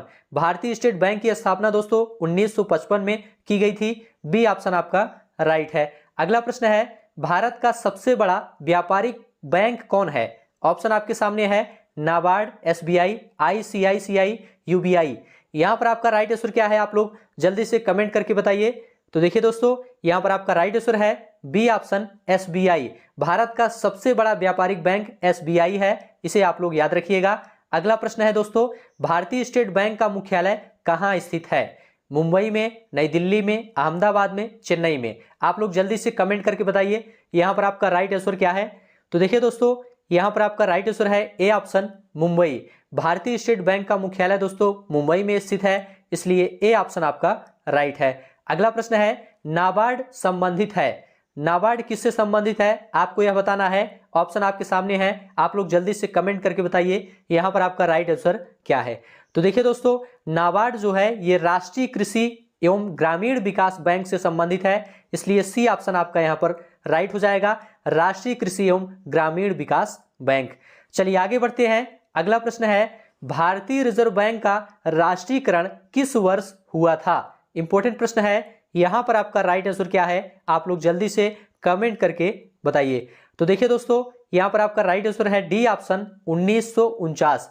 भारतीय रिजर्व बैंक का राष्ट्रीयकरण दोस्तों 1949 में किया गया था। डी ऑप्शन आपका राइट है। अगला प्रश्न देखेंगे, बैंक दर वह दर है जिस पर, बैंक दर वह दर है जिस पर एक बैंक पब्लिक को उधार देता है, या आरबीआई पब्लिक को उधार देता है, या आरबीआई वाणिज्यिक बैंकों को उधार देता है, या भारत सरकार अन्य देशों को उधार देती है। यहां पर आपका राइट आंसर क्या है आप लोग जल्दी से कमेंट करके बताइए। तो देखिए दोस्तों, यहां पर आपका राइट आंसर है सी ऑप्शन, आरबीआई वाणिज्यिक बैंकों को उधार देता है। बैंक दर वह दर है जिस पर आरबीआई वाणिज्यिक बैंकों को उधार देता है, इसलिए सी ऑप्शन आपका राइट है। आगे बढ़ते हैं, 1 रुपए के नोट पर किसके हस्ताक्षर होते हैं। मोस्ट इंपोर्टेंट प्रश्न है, यहां पर आपका राइट आंसर क्या है आप लोग जल्दी से कमेंट करके बताइए। तो देखिए दोस्तों, यहां पर आपका राइट आंसर है सी ऑप्शन, वित्त मंत्रालय के सचिव। 1 रुपए के नोट पर दोस्तों वित्त मंत्रालय के सचिव का हस्ताक्षर होता है, बाकी सभी नोटों पर रिजर्व बैंक के गवर्नर का हस्ताक्षर होता है। चलिए आगे बढ़ते हैं। अगला प्रश्न है, किस वर्ष नाबार्ड की स्थापना हुई थी। किस वर्ष नाबार्ड की स्थापना हुई थी आपको यह बताना है। ऑप्शन आपके सामने है, आप लोग जल्दी से कमेंट करके बताइए यहां पर आपका राइट आंसर क्या है। तो देखिए दोस्तों, यहां पर आपका राइट आंसर है बी ऑप्शन 1982। नाबार्ड की स्थापना दोस्तों 1982 में की गई थी, इसे आप लोग याद रखिएगा। चलिए आगे बढ़ते हैं। भारत में बैंकों का पहली बार राष्ट्रीयकरण कब हुआ था। मोस्ट इंपोर्टेंट प्रश्न है, यहां पर आपका राइट आंसर क्या है आप लोग जल्दी से कमेंट करके बताइए। तो देखिए दोस्तों, यहां पर आपका राइट आंसर है सी ऑप्शन 1969 में। भारत में बैंकों का पहली बार राष्ट्रीयकरण 1969 में किया गया था, इसलिए सी ऑप्शन आपका राइट है। चलिए आगे बढ़ते हैं दोस्तों, सभी प्रश्न ध्यान से देखते हुए चलिए, ये सभी प्रश्न काफी ज्यादा इंपॉर्टेंट हैं। कौन सा बैंक कृषि एवं ग्रामीण वित्त की आवश्यकताओं तक सीमित है। ऑप्शन आपके सामने है, आप लोग बताइए यहां पर आपका राइट आंसर क्या है। तो देखिए दोस्तों, यहां पर आपका राइट आंसर है डी ऑप्शन, नाबार्ड। नाबार्ड दोस्तों ये कृषि एवं ग्रामीण वित्त की आवश्यकताओं तक सीमित है, इसलिए डी ऑप्शन आपका राइट है। नाबार्ड का फुल फॉर्म होता है दोस्तों national bank for agriculture and rural development. Hindi में इसे दोस्तों राष्ट्रीय कृषि एवं ग्रामीण विकास बैंक कहते हैं। आगे बढ़ते हैं दोस्तों, भारतीय औद्योगिक विकास बैंक आईडीबीआई की स्थापना कब की गई थी। इंपॉर्टेंट प्रश्न है, यहां पर आपका राइट आंसर क्या है। तो देखिए दोस्तों, यहां पर आपका राइट आंसर है ए ऑप्शन 1964 में। भारतीय औद्योगिक विकास बैंक आईडीबीआई की स्थापना दोस्तों 1964 में की गई थी, इसे आप लोग ध्यान रखिएगा। आईडीबीआई का फुल फॉर्म क्या होता है, इसका फुल फॉर्म होता है दोस्तों industrial development bank of India. ठीक है, हिंदी में इसे भारतीय औद्योगिक विकास बैंक कहते हैं। चलिए आगे बढ़ते हैं दोस्तों, अगला प्रश्न देखेंगे, भारतीय रिजर्व बैंक की स्थापना कब हुई थी। इंपॉर्टेंट प्रश्न है, यहां पर आपका राइट आंसर क्या है आप लोग जल्दी से कमेंट करके बताइए। तो देखिए दोस्तों, यहां पर आपका राइट आंसर हो जाएगा सी ऑप्शन 1935 में। भारतीय रिजर्व बैंक की स्थापना 1935 में हुई थी, इसे आप लोग ध्यान रखिएगा। और 1949 में इसका राष्ट्रीयकरण किया गया था भारतीय रिजर्व बैंक का। चलिए आगे बढ़ते हैं, सबसे पहले कितने बैंकों का राष्ट्रीयकरण किया गया था। इंपॉर्टेंट प्रश्न है, आप लोग बताइए यहां पर आपका राइट आंसर क्या है। ऑप्शन है 14, 15, 16, 17। यहां पर आपका राइट आंसर है दोस्तों ए ऑप्शन 14। सबसे पहले दोस्तों 14 निजी बैंकों का राष्ट्रीयकरण किया गया था, इसलिए ए ऑप्शन आपका यहां पर राइट हो जाएगा। कब किया गया था, 1969 में। ठीक है, इसे भी याद रखिएगा, 1969 में 14 निजी बैंकों का राष्ट्रीयकरण किया गया था, इसलिए ए ऑप्शन आपका राइट है। अगला प्रश्न देखेंगे, 15 अप्रैल 1980 को और कितने वाणिज्यिक बैंकों का राष्ट्रीयकरण किया गया था? ऑप्शन आपके सामने है, आप लोग बताइए यहां पर आपका राइट आंसर क्या है। तो देखिए दोस्तों, यहां पर आपका राइट आंसर है ए ऑप्शन 6। 15 अप्रैल 1980 को 6 वाणिज्यिक बैंकों का राष्ट्रीयकरण किया गया था, इसलिए ए ऑप्शन आपका राइट है। अगला प्रश्न है दोस्तों, भारत में हरित क्रांति किस क्षेत्र में सर्वाधिक सफल रही? ऑप्शन आपके सामने है, आप लोग जल्दी से बताइए यहां पर आपका राइट आंसर क्या है। तो देखिए दोस्तों, यहां पर आपका राइट आंसर है बी ऑप्शन, गेहूं और चावल। भारत में हरित क्रांति गेहूं और चावल में सर्वाधिक सफल रही, इसलिए बी ऑप्शन आपका राइट है। चलिए आगे बढ़ते हैं। अगला प्रश्न है, भारत में हरित क्रांति का सर्वाधिक प्रभाव किस फसल पर पड़ा था? ऑप्शन आपके सामने है, आप लोग बताइए यहां पर आपका राइट आंसर क्या है। तो देखिए दोस्तों, यहां पर आपका राइट आंसर है ए ऑप्शन, गेहूं। भारत में हरित क्रांति का सर्वाधिक प्रभाव गेहूं फसल पर पड़ा था, इसलिए ए ऑप्शन आपका राइट है। आगे बढ़ते हैं। हरित क्रांति के दौरान मोटे अनाजों और दलहन का उत्पादन तेजी से बढ़ा या घटा या अपरिवर्तित रहा या 3 गुना बढ़ा? यहां पर आपका राइट आंसर क्या है? तो देखिए दोस्तों, हरित क्रांति के दौरान मोटे अनाजों और दलहन का उत्पादन घटा था, इसलिए बी ऑप्शन आपका राइट है। चलिए आगे बढ़ते हैं। अगला प्रश्न है, भारतीय कृषि के क्षेत्र में अधिक उपज वाली किस्मों का कार्यक्रम कब शुरू किया गया था? ऑप्शन आपके सामने है, आप लोग जल्दी से बताइए यहां पर आपका राइट आंसर क्या है। तो देखिए दोस्तों, यहां पर आपका राइट आंसर है सी ऑप्शन, 1966 में। भारतीय कृषि के क्षेत्र में अधिक उपज वाली किस्मों का कार्यक्रम 1966 में शुरू किया गया था, इसलिए सी ऑप्शन आपका राइट है। चलिए आगे बढ़ते हैं। अगला प्रश्न है, भारत में हरित क्रांति के जनक कौन थे?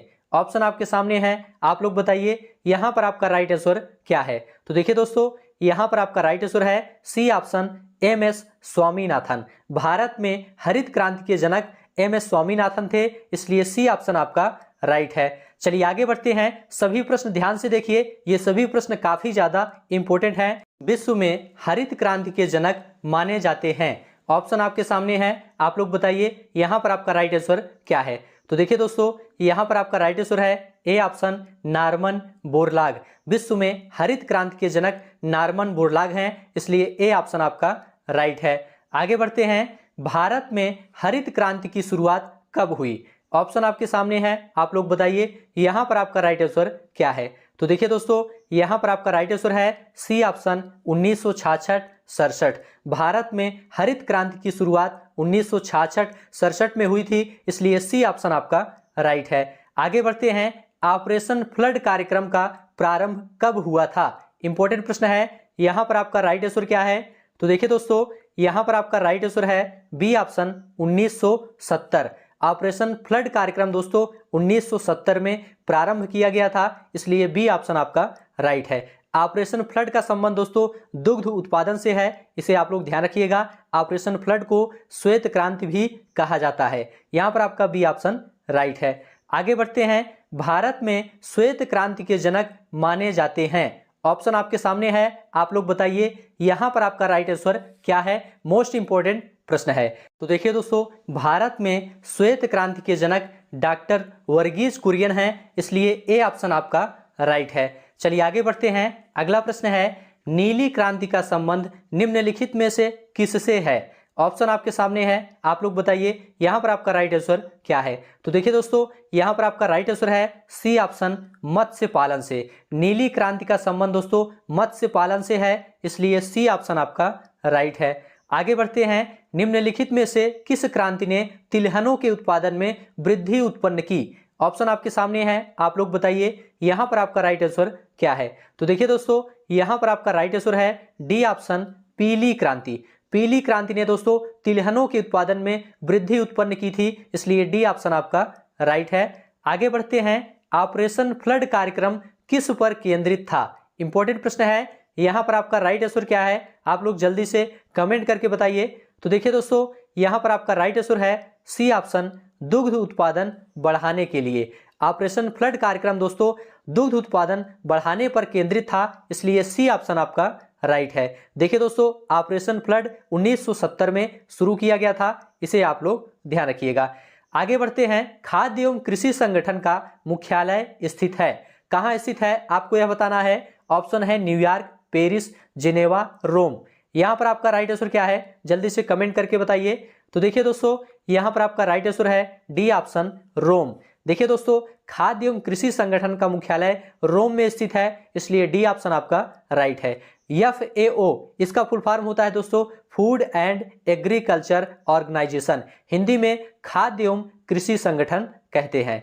चलिए आगे बढ़ते हैं, अगला प्रश्न देखेंगे। विश्व में दुग्ध उत्पादन के क्षेत्र में भारत का स्थान है, कौन सा स्थान है, प्रथम, द्वितीय, तृतीय या चतुर्थ।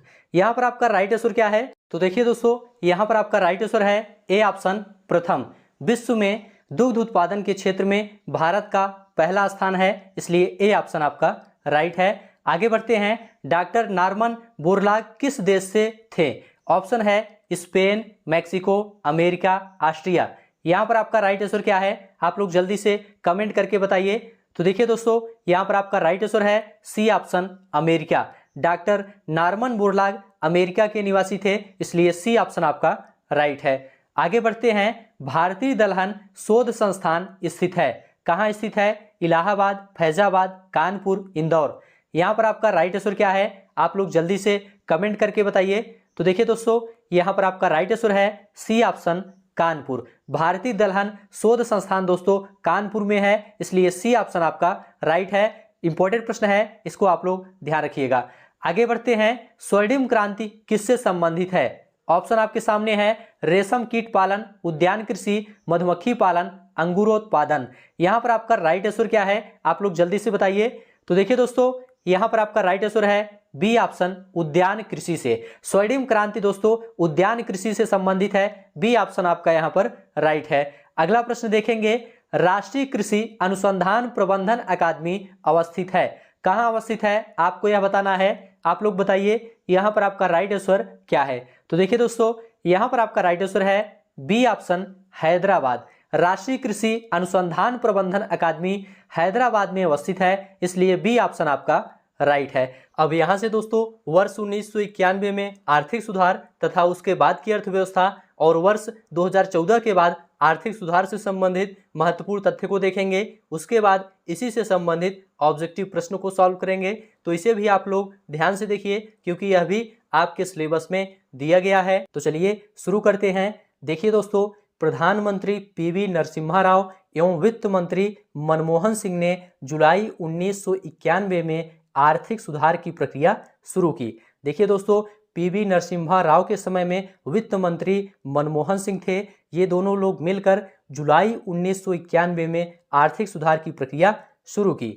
चलिए आगे बढ़ते हैं। आर्थिक सुधारों का लक्ष्य अर्थव्यवस्था को अधिक बाजार और सेवा उन्मुख बनाना और निजी तथा विदेशी निवेश की भूमिका का विस्तार करना था। नेक्स्ट है दोस्तों, सभी पॉइंट ध्यान से आप लोग देखते हुए चलिए।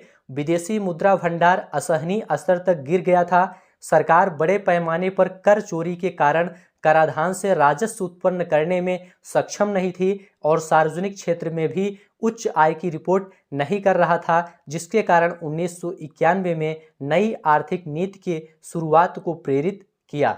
चलिए सभी पॉइंट ध्यान से समझते हुए चलिए। 1991 में नई आर्थिक नीति के शुरुआत के साथ सबसे जरूरी समस्या विदेशी मुद्रा संकट था।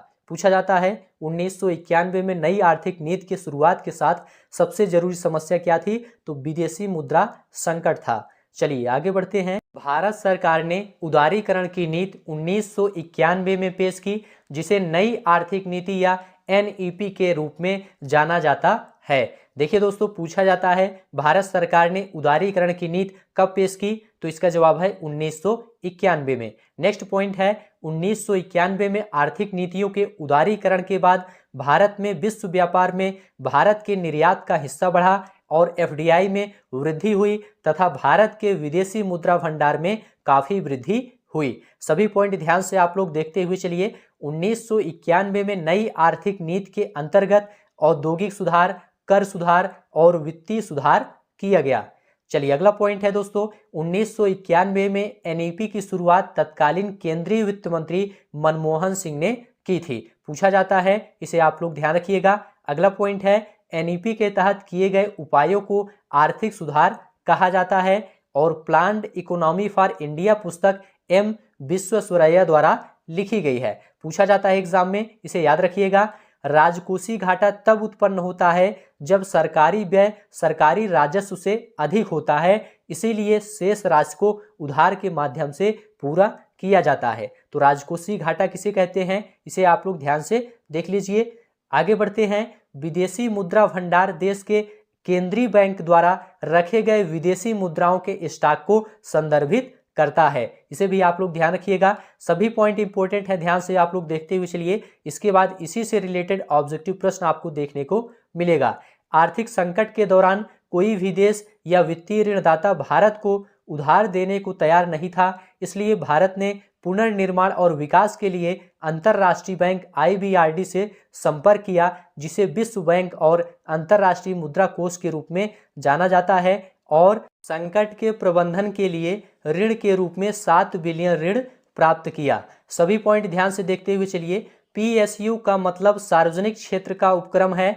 इन्हें सार्वजनिक क्षेत्र के उद्यम के रूप में जाना जाता है, इसे ध्यान रखिएगा। यह भारत में राज्य के स्वामित्व वाले उद्यमों को दिया गया नाम है। नेक्स्ट है, भारतीय अर्थव्यवस्था को उदार बनाने के लिए औद्योगिक लाइसेंसिंग को समाप्त कर दिया गया और सार्वजनिक क्षेत्र के लिए आरक्षित कई उद्यमों को अनारक्षित किया गया और आयात किया गया। नेक्स्ट पॉइंट है, आत्मनिर्भरता का अर्थ है एक अर्थव्यवस्था पूरी तरह से आयात पर निर्भर नहीं है और घरेलू उत्पादन के माध्यम से अपनी आवश्यकताओं को पूरा करने में सक्षम है। तो आत्मनिर्भरता का अर्थ क्या है, एक अर्थव्यवस्था पूरी तरह से आयात पर निर्भर नहीं है और घरेलू उत्पादन के माध्यम से अपनी आवश्यकताओं को पूरा करने में सक्षम है। भारत के अधिकांश राज्यों में वैट 2005 में लागू किया गया। पूछा जाता है भारत के अधिकांश राज्यों में वैट कब लागू किया गया, 2005 में। विश्व व्यापार संगठन की स्थापना 1995 में की गई थी और इसका मुख्यालय कहाँ पर है, जिनेवा में स्थित है, इसको याद रखिएगा। नेक्स्ट है, विश्व व्यापार संगठन अंतर्राष्ट्रीय स्तर पर व्यापार के उदारीकरण की निगरानी करता है, इसको याद रखिएगा। और दोस्तों, नवरत्न का विचार सार्वजनिक क्षेत्र के चयनित उद्यम से संबंधित है। 2022 में महारत्न कंपनियों की संख्या 11 है और नवरत्न कंपनियों की संख्या 13 है। इंपॉर्टेंट पॉइंट है, इसको याद रखिएगा। और रोजगार की दृष्टि से उत्तर प्रदेश का सबसे बड़ा उद्योग हथकरघा उद्योग है, इसको भी याद रखिएगा। सेवा कर एक अप्रत्यक्ष कर है, इसे चलैया समिति की संस्तुति पर 1994 से 95 के वित्तीय वर्ष की अवधि में लागू किया गया था। सेवा कर एक अप्रत्यक्ष कर है, इसको याद रखिएगा। चलिए आगे बढ़ते हैं। अगला पॉइंट है, चलैया समिति का संबंध प्रत्यक्ष एवं अप्रत्यक्ष कर प्रणाली में सुधार से है। पूछा जाता है चलैया समिति का संबंध किससे है, तो प्रत्यक्ष एवं अप्रत्यक्ष कर प्रणाली में सुधार से है, इसे ध्यान रखिएगा। सीमा शुल्क केंद्र सरकार द्वारा आयात या निर्यात पर लगाया जाने वाला कर है। उत्पाद शुल्क, बिक्री कर, सीमा शुल्क, सेवा कर, ये सभी अप्रत्यक्ष कर हैं, इनको याद रखिएगा। और आयकर, निगम कर एवं संपत्ति कर, ये सभी क्या हैं, प्रत्यक्ष कर हैं। यहां से प्रश्न पूछा जाता है।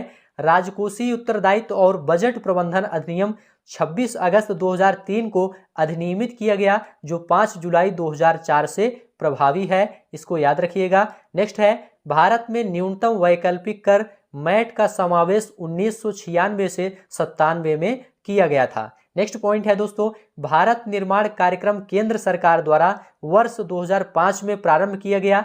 भारत निर्माण योजना में ग्रामीण क्षेत्रों में विद्युत, सड़क, पेयजल, दूरसंचार, सिंचाई एवं निर्धन आवासों का निर्माण शामिल थे।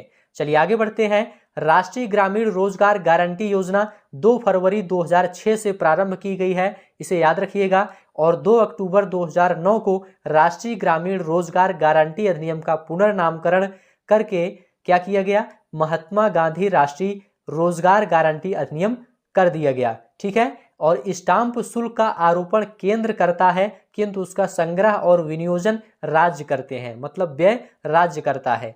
चलिए आगे बढ़ते हैं। प्राथमिक घाटे को प्राप्त करने के लिए राजकोषीय घाटे में से ब्याज अदायगियों को घटा दिया जाता है, तब प्राथमिक घाटा प्राप्त होता है। सभी घाटों में राजकोषीय घाटा जो होता है ये सबसे बड़ा होता है, इसे याद रखिएगा। नेक्स्ट है, उत्तर प्रदेश में बिक्री कर को व्यापार कर कहा जाता है। बिक्री कर को व्यापार कर कहा जाता है। नेक्स्ट पॉइंट है, यहां से दोस्तों वर्ष 2014 के बाद के आर्थिक सुधार देखेंगे, तो इसे भी आप लोग ध्यान से देखते हुए चलिए, इसके बाद ऑब्जेक्टिव प्रश्नों को सॉल्व करेंगे। देखिए दोस्तों, 2014 में नरेंद्र मोदी ने प्रधानमंत्री जन धन योजना और 2016 में इंसॉल्वेंसी और बैंकरप्सी कोड यानी दिवाला कानून जैसे सुधार लागू किए, और इसके साथ वह जोखिम भरे सुधारों को भी आगे बढ़ाने में सफल रहे। इसीलिए उन्होंने विरोध के बावजूद 2016 में नोटबंदी और 2017 में गुड्स और सर्विसेज टैक्स लागू किया। सभी पॉइंट ध्यान से आप लोग देखते हुए चलिए।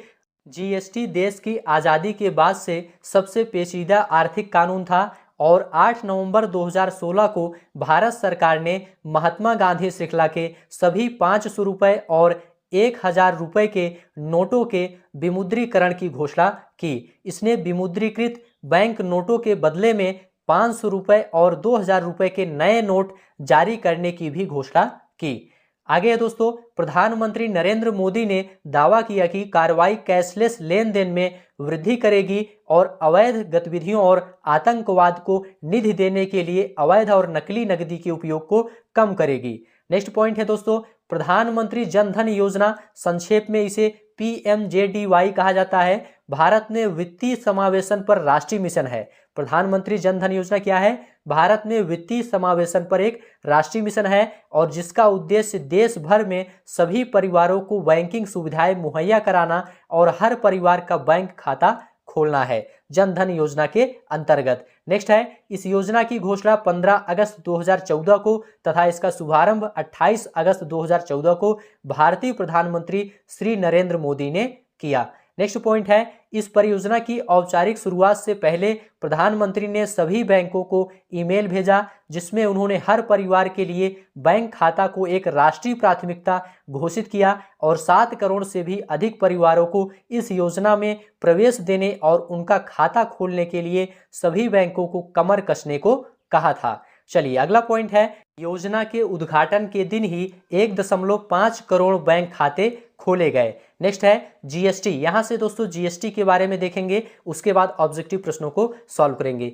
जीएसटी का फुल फॉर्म होता है goods and services tax, Hindi में इसे वस्तु एवं सेवा कर कहते हैं। जीएसटी एक महत्वपूर्ण अप्रत्यक्ष कर व्यवस्था है, इसको ध्यान रखिएगा। और सबसे पहले जीएसटी लागू करने का सुझाव विजय केलकर समिति ने दिया था। पूछा जाता है सबसे पहले जीएसटी लागू करने का सुझाव किसने दिया था? तो विजय केलकर समिति ने दिया था। और 122वां संविधान संशोधन बिल संसद में लाया गया जीएसटी के लिए। 101वें संविधान संशोधन द्वारा जीएसटी को संविधान में जोड़ा गया और इसे 1 जुलाई 2017 को लागू कर दिया गया। पूछा जाता है जीएसटी कब लागू हुआ? तो 1 जुलाई 2017 को लागू हुआ। किस संविधान संशोधन द्वारा संविधान में जीएसटी को जोड़ा गया? तो 101वें संविधान संशोधन द्वारा जोड़ा गया। अगला है दोस्तों, सबसे पहले जीएसटी बिल को असम राज्य ने पास किया। पूछा जाता है सबसे पहले जीएसटी को कौन से राज्य ने पास किया था? तो असम राज्य ने पास किया था। और जीएसटी के फायदे थोड़ा सा देखते हैं। राजस्व में वृद्धि होगी और टैक्स चोरी करना ना के बराबर होगा तथा जीएसटी चोरी करने वाले को 5 साल की सजा निर्धारित की गई है। जीएसटी की टैक्स स्लैब दोस्तों 4 हैं, 5%, 12%, 18% और 28%। इन्हें याद रखिएगा। शराब, petrol, diesel, natural gas, electricity को जीएसटी से बाहर रखा गया है। वार्षिक टर्नओवर यदि 20 लाख से ज्यादा है तो जीएसटी रजिस्ट्रेशन और भुगतान करना पड़ेगा और कुछ राज्यों के लिए ये सीमा 10 लाख रखी गई है। नेक्स्ट है, जीएसटी की पंजीयन संख्या में कुल 15 डिजिट होते हैं। पूछा जाता है जीएसटी की पंजीयन संख्या में कितने डिजिट होते हैं? तो 15 डिजिट होते हैं। जीएसटी लागू करने वाला विश्व का पहला देश फ्रांस है, इसको याद रखिएगा। और जीएसटी लागू करने वाला अंतिम राज्य कौन सा है? जम्मू कश्मीर राज्य है। और जीएसटी के अंतर्गत दोस्तों 17 अप्रत्यक्ष कर और 23 अधिभार को शामिल किया गया है। सभी पॉइंट ध्यान से आप लोग देखते हुए चलिए, इसी से रिलेटेड प्रश्न आगे आपको देखने को मिलेगा। जीएसटी परिषद देखते हैं। संविधान में जीएसटी परिषद को एक नए अनुच्छेद 279A में रखा गया है। पूछा जाता है जीएसटी परिषद को किस अनुच्छेद में रखा गया है? तो अनुच्छेद 279A में रखा गया है। इसी में इसके गठन का प्रावधान किया गया है। 12 सितंबर 2016 को इसकी स्थापना की गई थी, इसे आप लोग याद रखिएगा। जीएसटी परिषद में कुल 33 सदस्य होंगे और भारत का वित्त मंत्री इसका चेयरमैन होगा। केंद्रीय राज्य मंत्री और राज्यों के वित्त मंत्री भी होंगे। तो जीएसटी परिषद में कुल 33 सदस्य होंगे और वित्त मंत्री इसका चेयरमैन होगा। जीएसटी परिषद में राज्यों को 2/3 और केंद्र को 1/3 वोट का अधिकार दिया गया है और जीएसटी की अवधारणा कनाडा देश से संबंधित है। यहां तक दोस्तों आपका थ्योरी सेक्शन पूरा कंप्लीट हो गया। अब यहां से टॉप 40 प्रश्नों को सॉल्व करेंगे। आप लोग सभी प्रश्नों को ध्यान से देखिए और सभी प्रश्नों का उत्तर बताने का प्रयास करिए। पहला प्रश्न आपके सामने है, भारत में आर्थिक सुधार के उपायों को औपचारिक रूप से पेश किया गया था। कब पेश किया गया था आपको यह बताना है। ऑप्शन आपके सामने है, आप लोग बताइए। यहां पर आपका राइट आंसर क्या है? तो देखिए दोस्तों, यहां पर आपका राइट आंसर है ए ऑप्शन, जुलाई 1991 में भारत में आर्थिक सुधार के उपायों को औपचारिक रूप से जुलाई 1991 में पेश किया गया था। ए ऑप्शन आपका राइट है। अगला प्रश्न है, 1991 में नई आर्थिक नीति के शुरुआत के साथ सबसे जरूरी समस्या क्या थी? ऑप्शन आपके सामने है। यहां पर आपका राइट आंसर क्या है? आप लोग जल्दी से बताइए। तो देखिए दोस्तों, यहां पर आपका राइट आंसर है सी ऑप्शन, विदेशी मुद्रा संकट। 1991 में नई आर्थिक नीति के शुरुआत के साथ सबसे जरूरी समस्या विदेशी मुद्रा संकट थी, इसलिए सी ऑप्शन आपका राइट है। अगला प्रश्न देखेंगे, सभी प्रश्न ध्यान से देखते हुए चलिए। भारत सरकार ने उदारीकरण की नीति कब पेश की, जिसे नई आर्थिक नीति के रूप में भी जाना जाता है? यहां पर आपका राइट आंसर क्या है? तो देखिए दोस्तों, यहां पर आपका राइट आंसर है डी ऑप्शन, 1991 में भारत सरकार ने उदारीकरण की नीति 1991 में पेश की थी। डी ऑप्शन आपका राइट है। अगला प्रश्न है दोस्तों, 1991 में आर्थिक नीतियों के उदारीकरण के बाद भारत में निम्नलिखित में से क्या हुआ है? ऑप्शन आपके सामने है, आप लोग बताइए। यहां पर आपका राइट आंसर क्या है? तो देखिए दोस्तों, यहां पर आपका राइट आंसर है ये सभी। यहां पर दोस्तों ये सभी आपका राइट हो जाएगा। क्या हुआ था? विश्व व्यापार में भारत के निर्यात का हिस्सा बढ़ा था और एफडीआई में वृद्धि हुई थी और भारत के विदेशी मुद्रा भंडार में भारी वृद्धि हुई थी। तो डी ऑप्शन आपका यहां पर राइट हो जाएगा। अगला प्रश्न है दोस्तों, 1991 में नई आर्थिक नीति किसके द्वारा शुरू किया गया था? ऑप्शन आपके सामने है। यहां पर आपका राइट आंसर क्या है? तो देखिए दोस्तों, यहां पर आपका राइट आंसर है डी ऑप्शन, वित्त मंत्री। देखिए दोस्तों, 1991 में एनईपी की शुरुआत तत्कालीन केंद्रीय वित्त मंत्री डॉक्टर मनमोहन सिंह ने की थी। डी ऑप्शन आपका यहां पर राइट हो जाएगा। अगला प्रश्न है, एनईपी के तहत किए गए उपायों को क्या कहा जाता है? ऑप्शन आपके सामने है। यहां पर आपका राइट आंसर क्या है? तो देखिए दोस्तों, यहां पर आपका राइट आंसर है डी ऑप्शन, आर्थिक सुधार। एनईपी के तहत किए गए उपायों को आर्थिक सुधार कहा जाता है। डी ऑप्शन आपका राइट है। अगला प्रश्न है, प्लान्ड इकोनॉमी फॉर इंडिया पुस्तक किसने लिखी है? मोस्ट इंपोर्टेंट प्रश्न है। यहां पर आपका राइट आंसर क्या है? तो देखिए दोस्तों, यहां पर आपका राइट आंसर है A option, M Visvesvaraya. Planned economy for India पुस्तक एम विश्वेश्वरैया ने लिखी थी, इसलिए ए ऑप्शन आपका राइट है। अगला प्रश्न है, भारत में निम्नलिखित में से किसके बीच पहली पीढ़ी के सुधार लागू किए गए? ऑप्शन आपके सामने है। यहां पर आपका राइट आंसर क्या है? तो देखिए दोस्तों, यहां पर आपका राइट आंसर है सी ऑप्शन, 1991 से 2000। भारत में 1991 से 2000 के बीच पहली पीढ़ी के सुधार लागू किए गए थे। सी ऑप्शन आपका राइट है। अगला प्रश्न है दोस्तों, विदेशी मुद्रा भंडार का मतलब क्या है? ऑप्शन आपके सामने है। यहां पर आपका राइट आंसर क्या है? तो देखिए दोस्तों, यहां पर आपका राइट आंसर है बी ऑप्शन, अन्य देशों की मुद्राओं का भंडार। विदेशी मुद्रा भंडार का मतलब है अन्य देशों की मुद्राओं का भंडार। बी ऑप्शन आपका राइट है। अगला प्रश्न है, सभी प्रश्न ध्यान से देखते हुए चलिए। आर्थिक संकट के दौरान विश्व बैंक और आईएमएफ ने भारत को कितना ऋण प्रदान किया था? ऑप्शन आपके सामने है। यहां पर आपका राइट आंसर क्या है?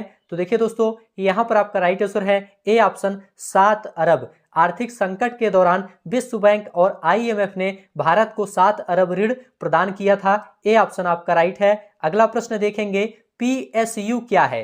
पीएसयू क्या है? आप लोग जल्दी से बताइए। यहां पर आपका राइट आंसर क्या है? तो देखिए दोस्तों, यहां पर आपका राइट आंसर है सी ऑप्शन, सार्वजनिक क्षेत्र का उपक्रम। पीएसयू क्या है? सार्वजनिक क्षेत्र का उपक्रम है। सी ऑप्शन आपका राइट है। अगला प्रश्न देखेंगे, आत्मनिर्भरता का अर्थ है। आत्मनिर्भरता का अर्थ क्या है? आपको यह बताना है। आप लोग बताइए, यहां पर आपका राइट आंसर क्या है? तो देखिए दोस्तों, यहां पर आपका राइट आंसर है सी ऑप्शन, आयात पर निर्भरता कम करना। आत्मनिर्भरता का मतलब होता है आयात पर निर्भरता कम करना, सी ऑप्शन आपका राइट है।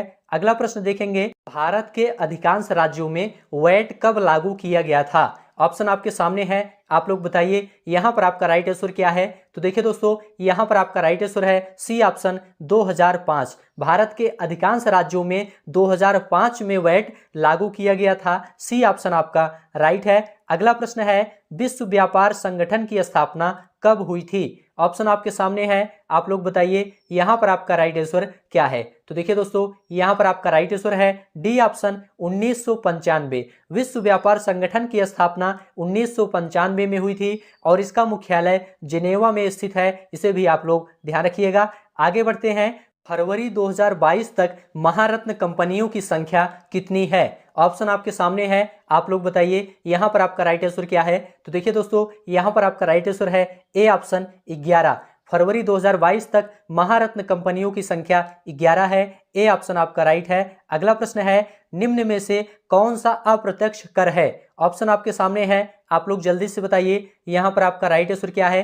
तो देखिए दोस्तों, यहां पर आपका राइट आंसर है ए ऑप्शन सेवा कर। सेवा कर दोस्तों एक अप्रत्यक्ष कर है, इसे ध्यान रखिएगा, ए ऑप्शन आपका राइट है। आयकर, निगम कर और संपत्ति कर, ये दोस्तों प्रत्यक्ष कर है, इसे भी आप लोग ध्यान रखिएगा। अगला प्रश्न है, भारत निर्माण कार्यक्रम केंद्र सरकार द्वारा कब प्रारंभ किया गया था? ऑप्शन आपके सामने है, आप लोग बताइए यहां पर आपका राइट आंसर क्या है।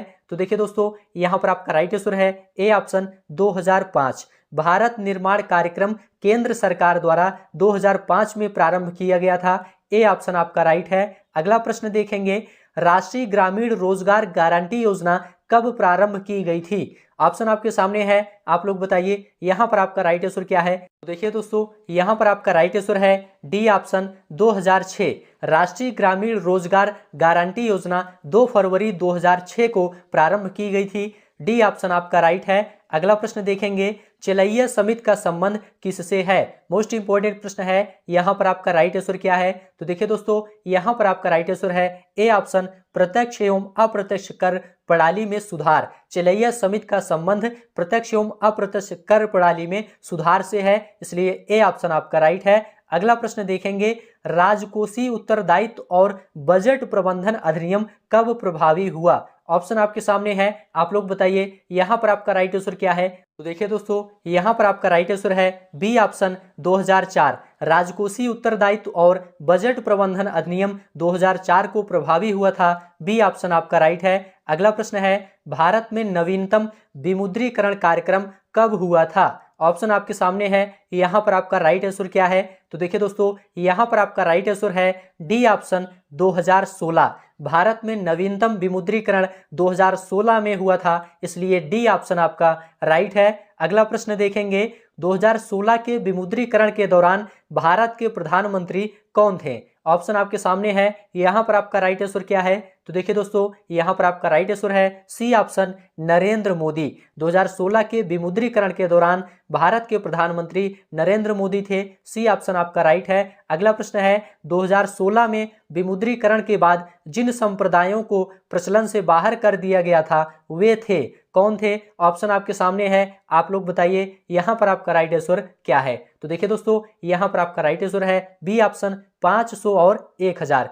500 और 1000 रुपए के नोट को बंद कर दिया गया था, इसलिए बी ऑप्शन आपका राइट है। अगला प्रश्न देखेंगे, 2016 में विमुद्रीकरण के बाद पेश किए गए नए मूल्य वर्ग थे, कौन कौन थे? ऑप्शन आपके सामने है, आप लोग बताइए यहां पर आपका राइट आंसर क्या है। तो देखिए दोस्तों, यहां पर आपका राइट आंसर है सी ऑप्शन 500 और 2000 रुपए के नोट। 2016 में विमुद्रीकरण के बाद पेश किए गए नए मूल्य वर्ग थे 500 रुपए के नोट और 2000 रुपए के नोट, सी ऑप्शन आपका राइट है। अगला प्रश्न है, निम्नलिखित में से कौन सा 2016 में विमुद्रीकरण के उद्देश्यों में से एक था? ऑप्शन आपके सामने है, आप लोग बताइए यहां पर आपका राइट आंसर क्या है। तो देखिए दोस्तों, यहां पर आपका राइट आंसर है बी ऑप्शन बाजार में काले धन के संचलन को कम करने और रोकने के लिए। यहां पर आपका बी ऑप्शन बिल्कुल राइट है। चलिए आगे बढ़ते हैं। अगला प्रश्न है, भारत सरकार द्वारा प्रधानमंत्री जन धन योजना कब शुरू की गई थी? ऑप्शन आपके सामने है, यहां पर आपका राइट आंसर क्या है। तो देखिए दोस्तों, यहां पर आपका राइट आंसर है बी ऑप्शन 28 अगस्त 2014। भारत सरकार द्वारा प्रधानमंत्री जनधन योजना 28 अगस्त 2014 को शुरू की गई थी, इसलिए बी ऑप्शन आपका राइट है। आगे बढ़ते हैं, अगला प्रश्न है प्रधानमंत्री जनधन योजना निम्नलिखित में से किस वित्तीय सेवा तक पहुंच प्रदान करती है? ऑप्शन आपके सामने है, आप लोग बताइए यहाँ पर आपका राइट आंसर क्या है। तो देखिए दोस्तों, यहाँ पर आपका राइट आंसर है डी ऑप्शन, उपरोक्त सभी।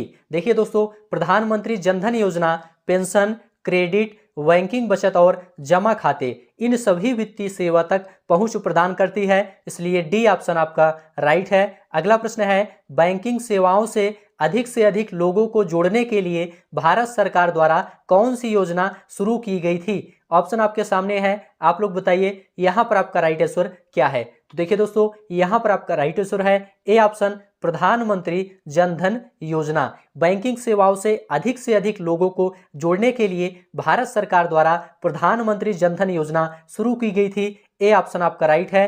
आगे बढ़ते हैं, वस्तु और सेवा कर जीएसटी की अवधारणा किस देश से संबंधित है? ऑप्शन आपके सामने है, आप लोग बताइए यहाँ पर आपका राइट आंसर क्या है। देखिए दोस्तों, यहाँ पर आपका राइट आंसर है ए ऑप्शन, कनाडा। वस्तु और सेवा कर की अवधारणा कनाडा देश से संबंधित है। ए ऑप्शन आपका राइट है। अगला प्रश्न देखेंगे, जीएसटी के तहत निम्नलिखित में से कौन सी कर दर लागू नहीं होती है? ऑप्शन आपके सामने है, आप लोग बताइए यहाँ पर आपका राइट आंसर क्या है। तो देखिए दोस्तों, यहाँ पर आपका राइट आंसर है डी ऑप्शन, 25। ये कर दर दोस्तों लागू नहीं होती है। 4 कर दर हैं, कौन कौन? 5%, 12%, 18% और 28%। यहाँ पर आपका डी ऑप्शन राइट है। अगला प्रश्न है, जीएसटी किस प्रकार का कर है? ऑप्शन आपके सामने है, आप लोग बताइए यहाँ पर आपका राइट आंसर क्या है। तो देखिए दोस्तों, यहाँ पर आपका राइट आंसर है बी ऑप्शन, अप्रत्यक्ष कर। जीएसटी एक अप्रत्यक्ष कर है, इसलिए बी ऑप्शन आपका राइट है। अगला प्रश्न देखेंगे, जीएसटी बिल को पारित करने के लिए कौन सा संवैधानिक संशोधन किया गया है? ऑप्शन आपके सामने है, आप लोग जल्दी से बताइए यहाँ पर आपका राइट आंसर क्या है। तो देखिए दोस्तों, यहाँ पर आपका राइट आंसर है ए ऑप्शन, 101वां संवैधानिक संशोधन किया गया है जीएसटी बिल को पारित करने के लिए। ए ऑप्शन आपका राइट है। आगे बढ़ते हैं, जीएसटी बिल के अंतर्गत निम्नलिखित में से कौन सी वस्तु शामिल नहीं है? ऑप्शन आपके सामने है, आप लोग बताइए यहाँ पर आपका राइट आंसर क्या है। तो देखिए दोस्तों, यहाँ पर आपका राइट आंसर है डी ऑप्शन, उपरोक्त सभी। ये सभी दोस्तों जीएसटी बिल के अंतर्गत शामिल नहीं है, इसलिए डी ऑप्शन आपका राइट है। चलिए आगे बढ़ते हैं, सभी प्रश्न ध्यान से देखते हुए चलिए और सभी प्रश्नों का उत्तर बताने का प्रयास करिए। भारत में जीएसटी कब लागू किया गया? ऑप्शन आपके सामने है, आप लोग बताइए यहाँ पर आपका राइट आंसर क्या है। तो देखिए दोस्तों, यहाँ पर आपका राइट आंसर है ए ऑप्शन, 1 जुलाई 2017। भारत में जीएसटी 1 जुलाई 2017 को लागू किया गया था।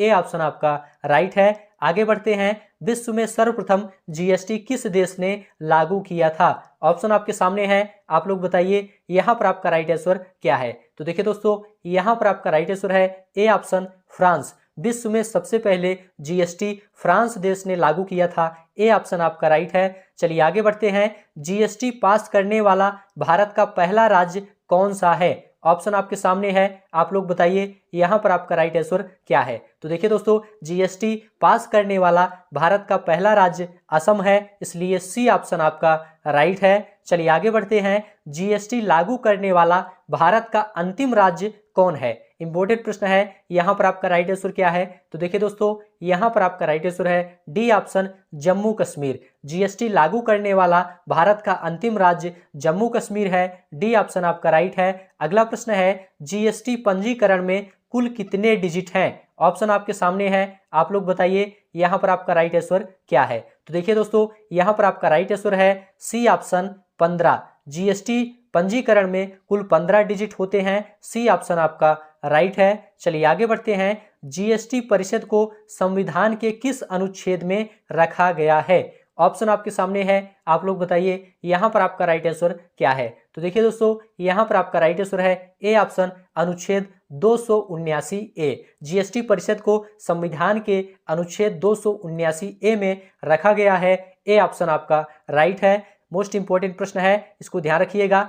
जीएसटी परिषद के अध्यक्ष कौन होते हैं? ऑप्शन आपके सामने है, आप लोग बताइए यहाँ पर आपका राइट आंसर क्या है। तो देखिए दोस्तों, यहाँ पर आपका राइट आंसर है सी ऑप्शन, वित्त मंत्री। जीएसटी परिषद के अध्यक्ष वित्त मंत्री होते हैं। सी ऑप्शन आपका राइट है। तो इस प्रकार से दोस्तों भारतीय अर्थव्यवस्था यहाँ पर कंप्लीट होता है। इस क्लास से दोस्तों एग्जाम में प्रश्न देखने को जरूर मिलेगा।